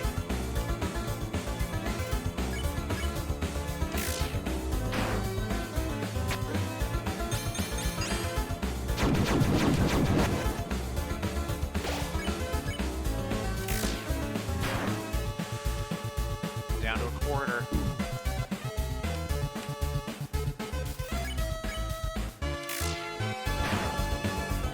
Down to a fifth or less.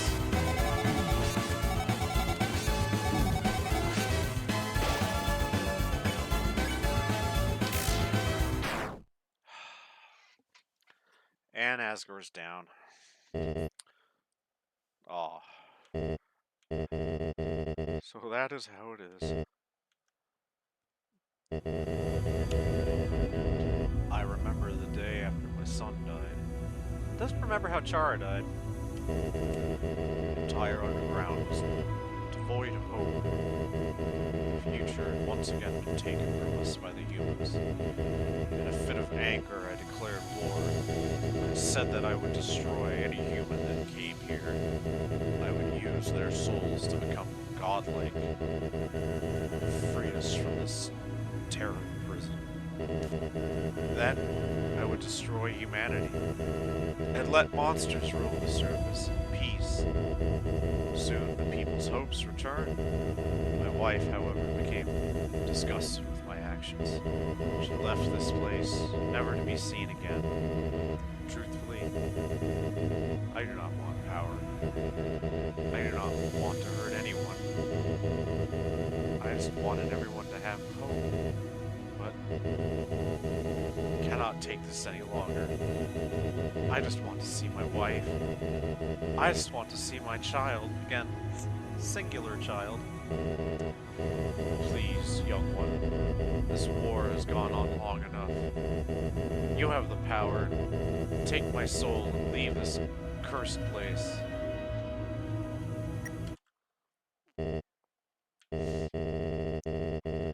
After everything I have done to hurt you, I would rather stay down here and suffer than live happily on the surface. It's not that fucking happy up here, you know? Human, I promise you, for as long as you remain here, my wife and I will take care of you. Making promises on behalf of your ex-wife, not the best idea, Asgore. We can sit in the living room, telling stories, eating butterscotch pie. We could be like a family. It's a vision of a past that is gone forever.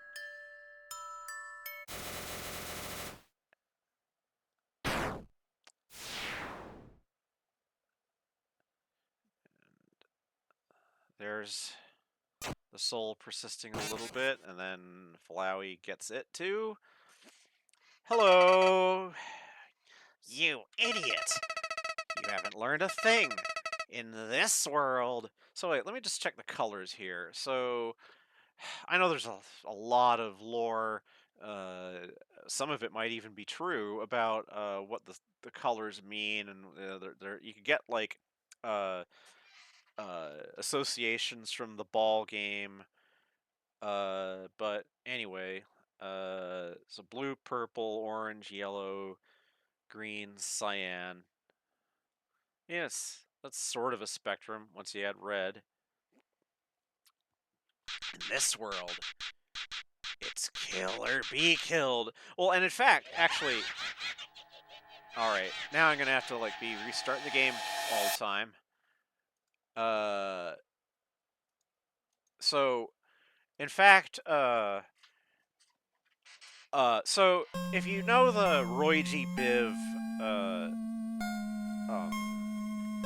acronym for the colors of the rainbow, so red, orange, yellow, green, and then blue, indigo, violet, and that confuses a lot of people. But I did look into it, and apparently what's happened is that people's idea of blue has changed, and that when I think it was Isaac Newton assigned this the blue and indigo, by blue he meant a color that was actually cyan, so like blue green, uh, and so indigo is more like what we think of as blue now, as a darker shade without green in it. And Anyway, so basically the soul colors end up just lining up with the Newton 7, if you will. Yeah.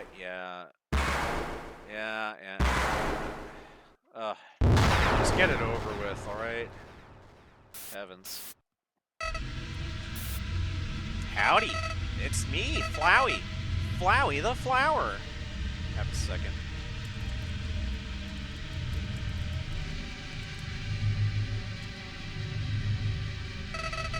I owe you a huge thanks. You really did a number on that old fool. Without you, I never could have gotten past him. Now, with your help, he's dead. And I've got the human souls. Boy, I've been empty for so long. It feels great to have a soul inside me again. I can feel them wriggling. Aw, you're feeling left out, aren't you? Well, that's just perfect. After all, I only have 6 souls. I still need 1 more. Before I become God. And then, with my newfound powers, monsters, humans, everyone.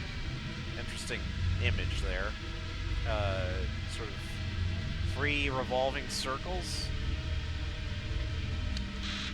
I'll show them all the real meaning of this world. Oh, and forget about escaping your old save file. It's gone forever. But don't worry, your old friend Flowey has worked out a replacement for you. I'll save over your own death, so you can watch me tear you to bloody pieces over and over and over. What? Do you really think you can stop me? You really are an idiot. I don't like the word idiot. That's like old eugenicist slang. Or jargon, rather. Like, I mean, you know, like that bullshit idea that intelligence is basically proportional to a number, you know, the IQ idea. And then various rankings of subnormal intelligence were assigned like IQ ranges, and it's all really disgusting. But you know, nerds gotta believe in something, I guess.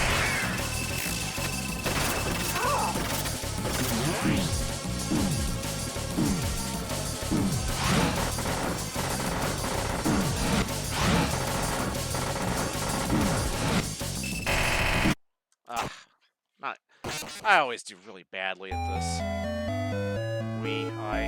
God, I hate morality sometimes. Who's in charge of whom? And you're never waking up, huh?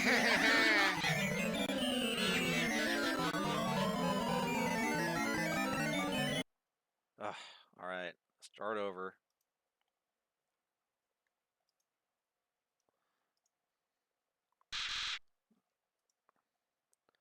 Hee. Did you really think I was going to be satisfied killing you only one time?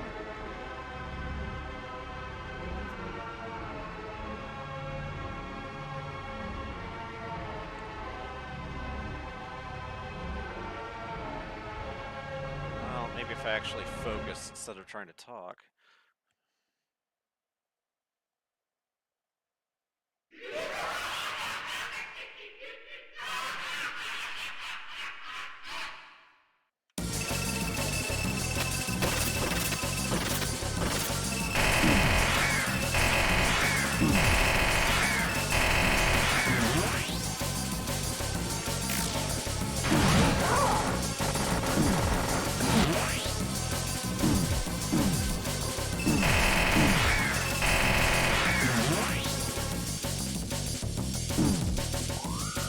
Alright. Made it past first checkpoint anyway.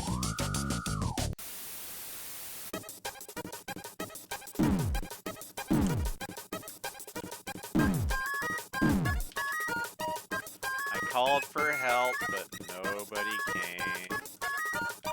Until...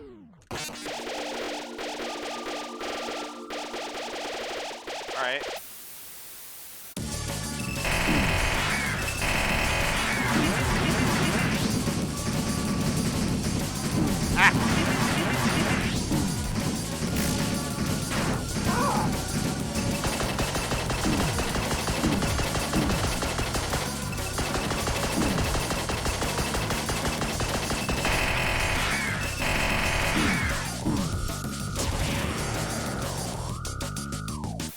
Alright, second checkpoint.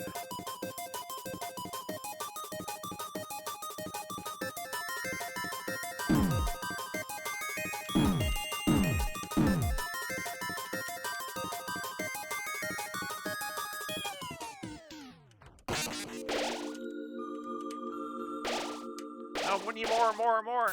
Ah, not enough.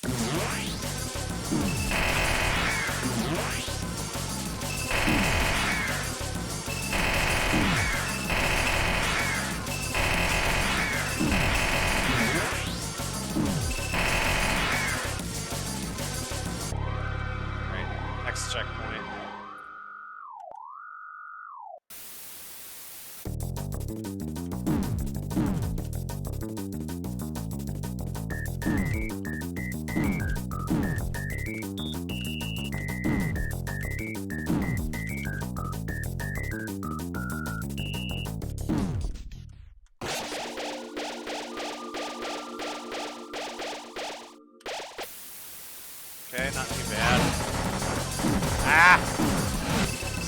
making unforced errors.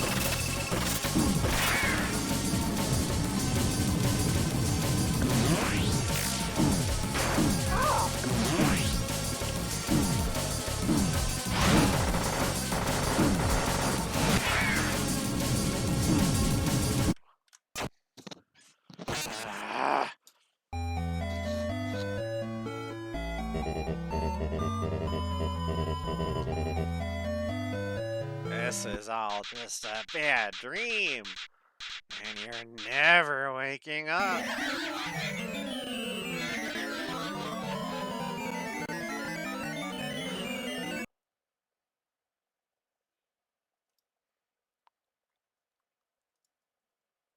All right, back to it. Pathetic. Now you're really gonna die.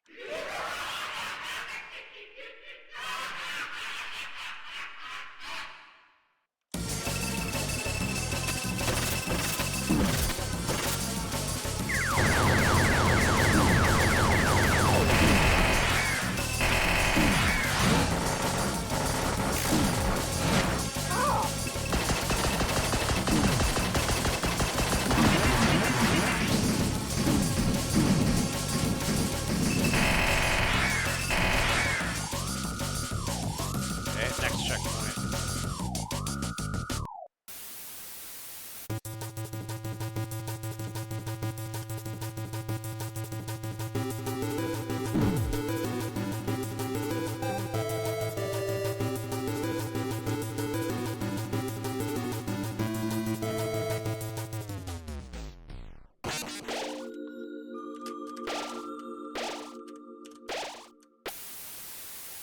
Not so good.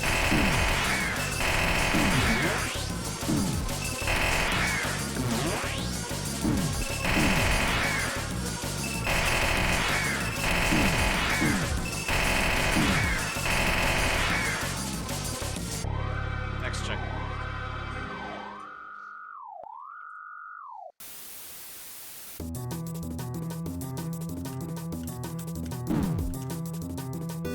Notice that the little snatches of music, like, you know, you hear like lots of noise and percussion and cacophony, but then, like, you know, you get these bursts of music that sound discordant but kind of become progressively less and less discordant. Suffice to say, I think Fox knows what they're doing as a composer.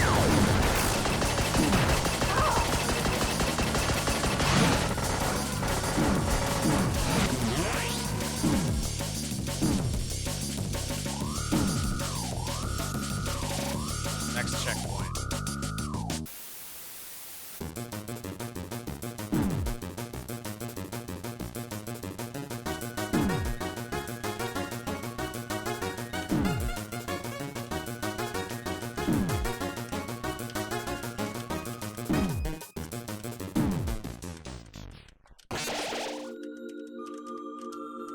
Come on, more. Yes!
Yeah!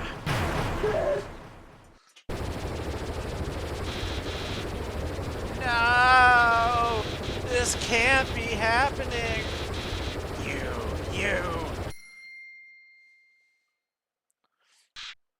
You idiot!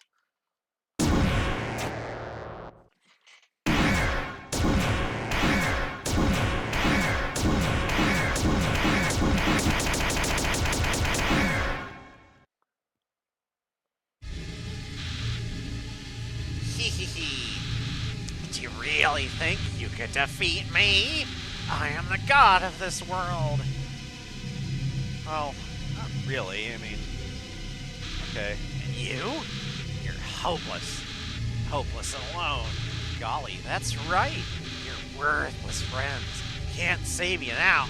Call for help. I dare you. Cry into the darkness. Mommy, Daddy, somebody help. See what good it does you. You called for help. But nobody came. Boy, what a shame. Nobody else is gonna get to see you die.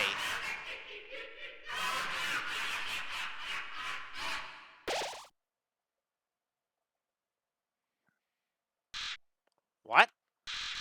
How'd you... Well, I'll just...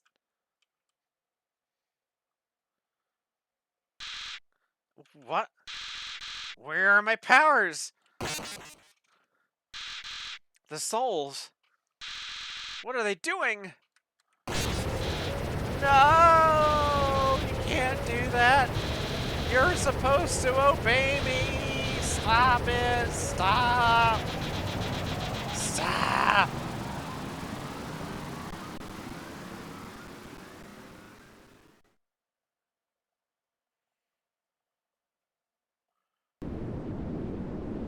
Flowey is defeated. Mercy. What are you doing? Do you really think I've learned anything from this? No. Sparing me won't change anything. Killing me is the only way to end this. If you let me live, I'll come back. I'll kill you.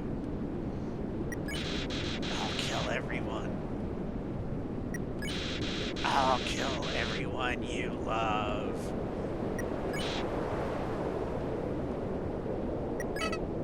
Huh? Why? Why are you being so nice to me? I can't understand. I can't understand. I just can't understand. Flowey ran away.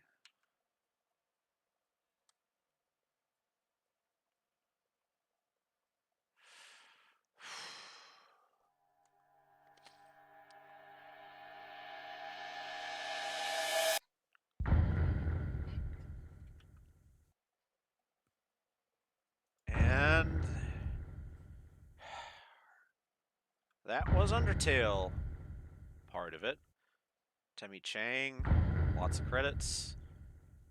Magnolia Porter, Betty Kwong, Rodrigo. Oh, I didn't get to all the names. Well, too many names to go through real quick.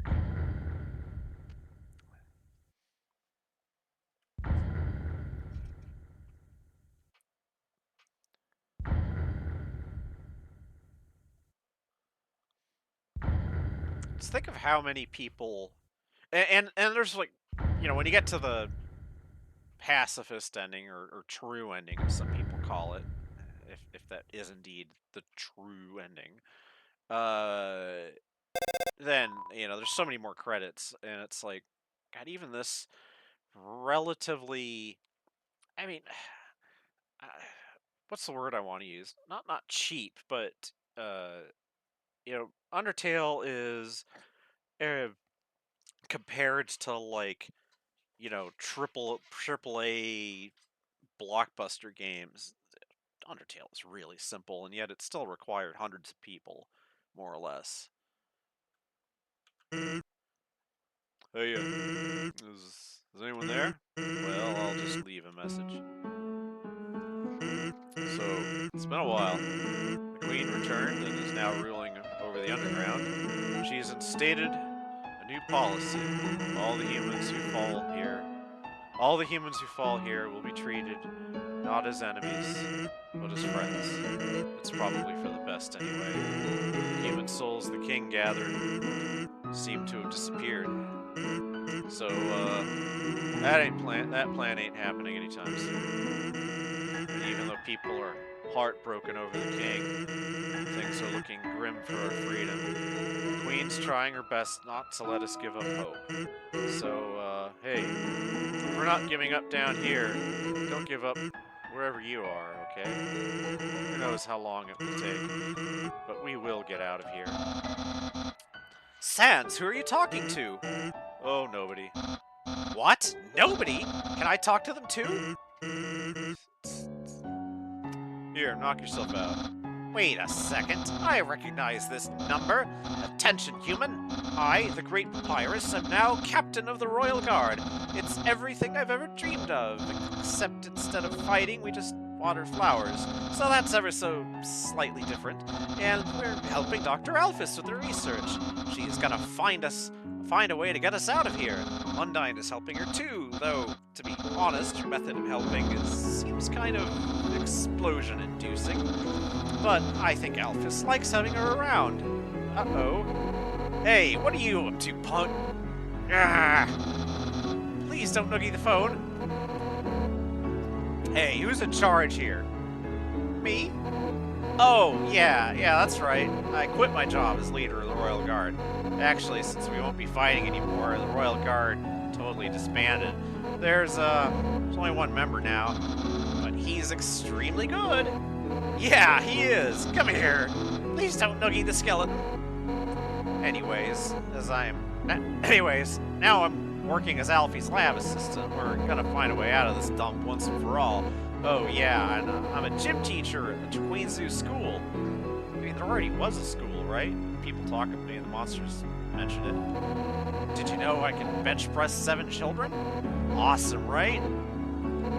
Hey, I'm sorry about what happened with Asgore. You were just doing what you had to do. It's not your fault, Pete. Oh, darn it. I missed the big guy. Come on, Undyne, snap out of it. I guess I'll tell you how Alphys is doing. Well, she's the same as ever. Maybe a little more reclusive than normal. Seems like something's really bothering her, but she can get through it. I'm there supporting her. That's what friends are for, right? Hey, wherever you are, I hope it's better than here.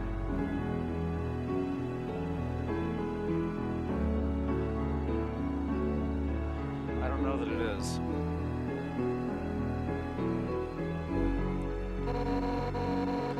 It took a lot of sacrifice for you to get there. Where's the pity? So, wherever you are, you have to try to be happy, okay? For our sakes. We'll feel better knowing our trouble was worth it. We're all with you. Everyone is. Even the Queen. Hey, wait a second. Toriel! You wanna... she says she's busy. But if she knew who we were talking to, we wouldn't get the phone back for at least a few hours. We have the mercy to spare you from her. Call back anytime, okay? She'd love to talk. You know... Never mind. Oh, whoops. This thing's almost out of batteries, so... Hate to cut this short, but... Be seeing you, okay, buddy? Bye-bye for now! See ya, punk! Now, finally... Flowey shows up again. Why? Why did you let me go? Don't you realize that being nice just makes you get hurt? Look at yourself. You made all these great friends, but now you'll probably never see them again. Not to mention how much they've been set back by you. It hurts, doesn't it? If you had just gone through without caring about anyone, you wouldn't have to feel bad now. So I don't get it. If you really did everything the right way, why do things still end up like this? Why?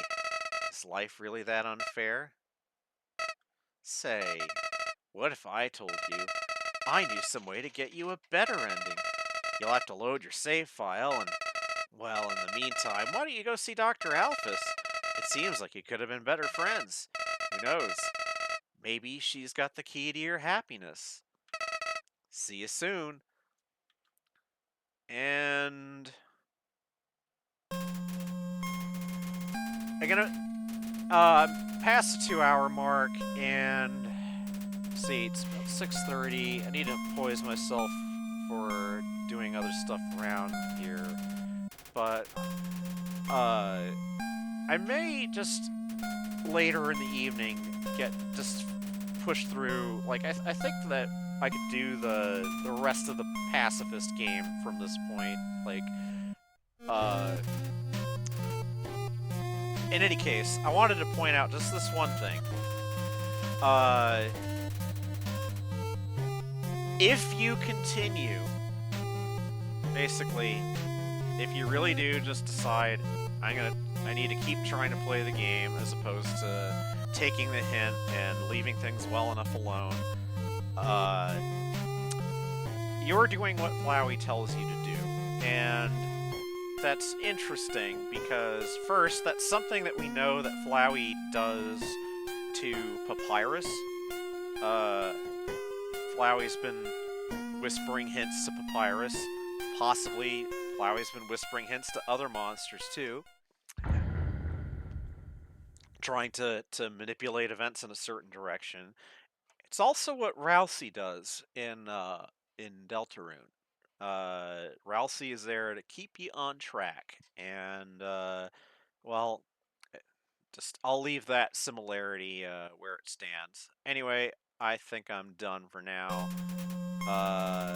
and well, I'll get back to this later. This is Kris, signing off for now on this All Saints, All Souls Undertale playthrough.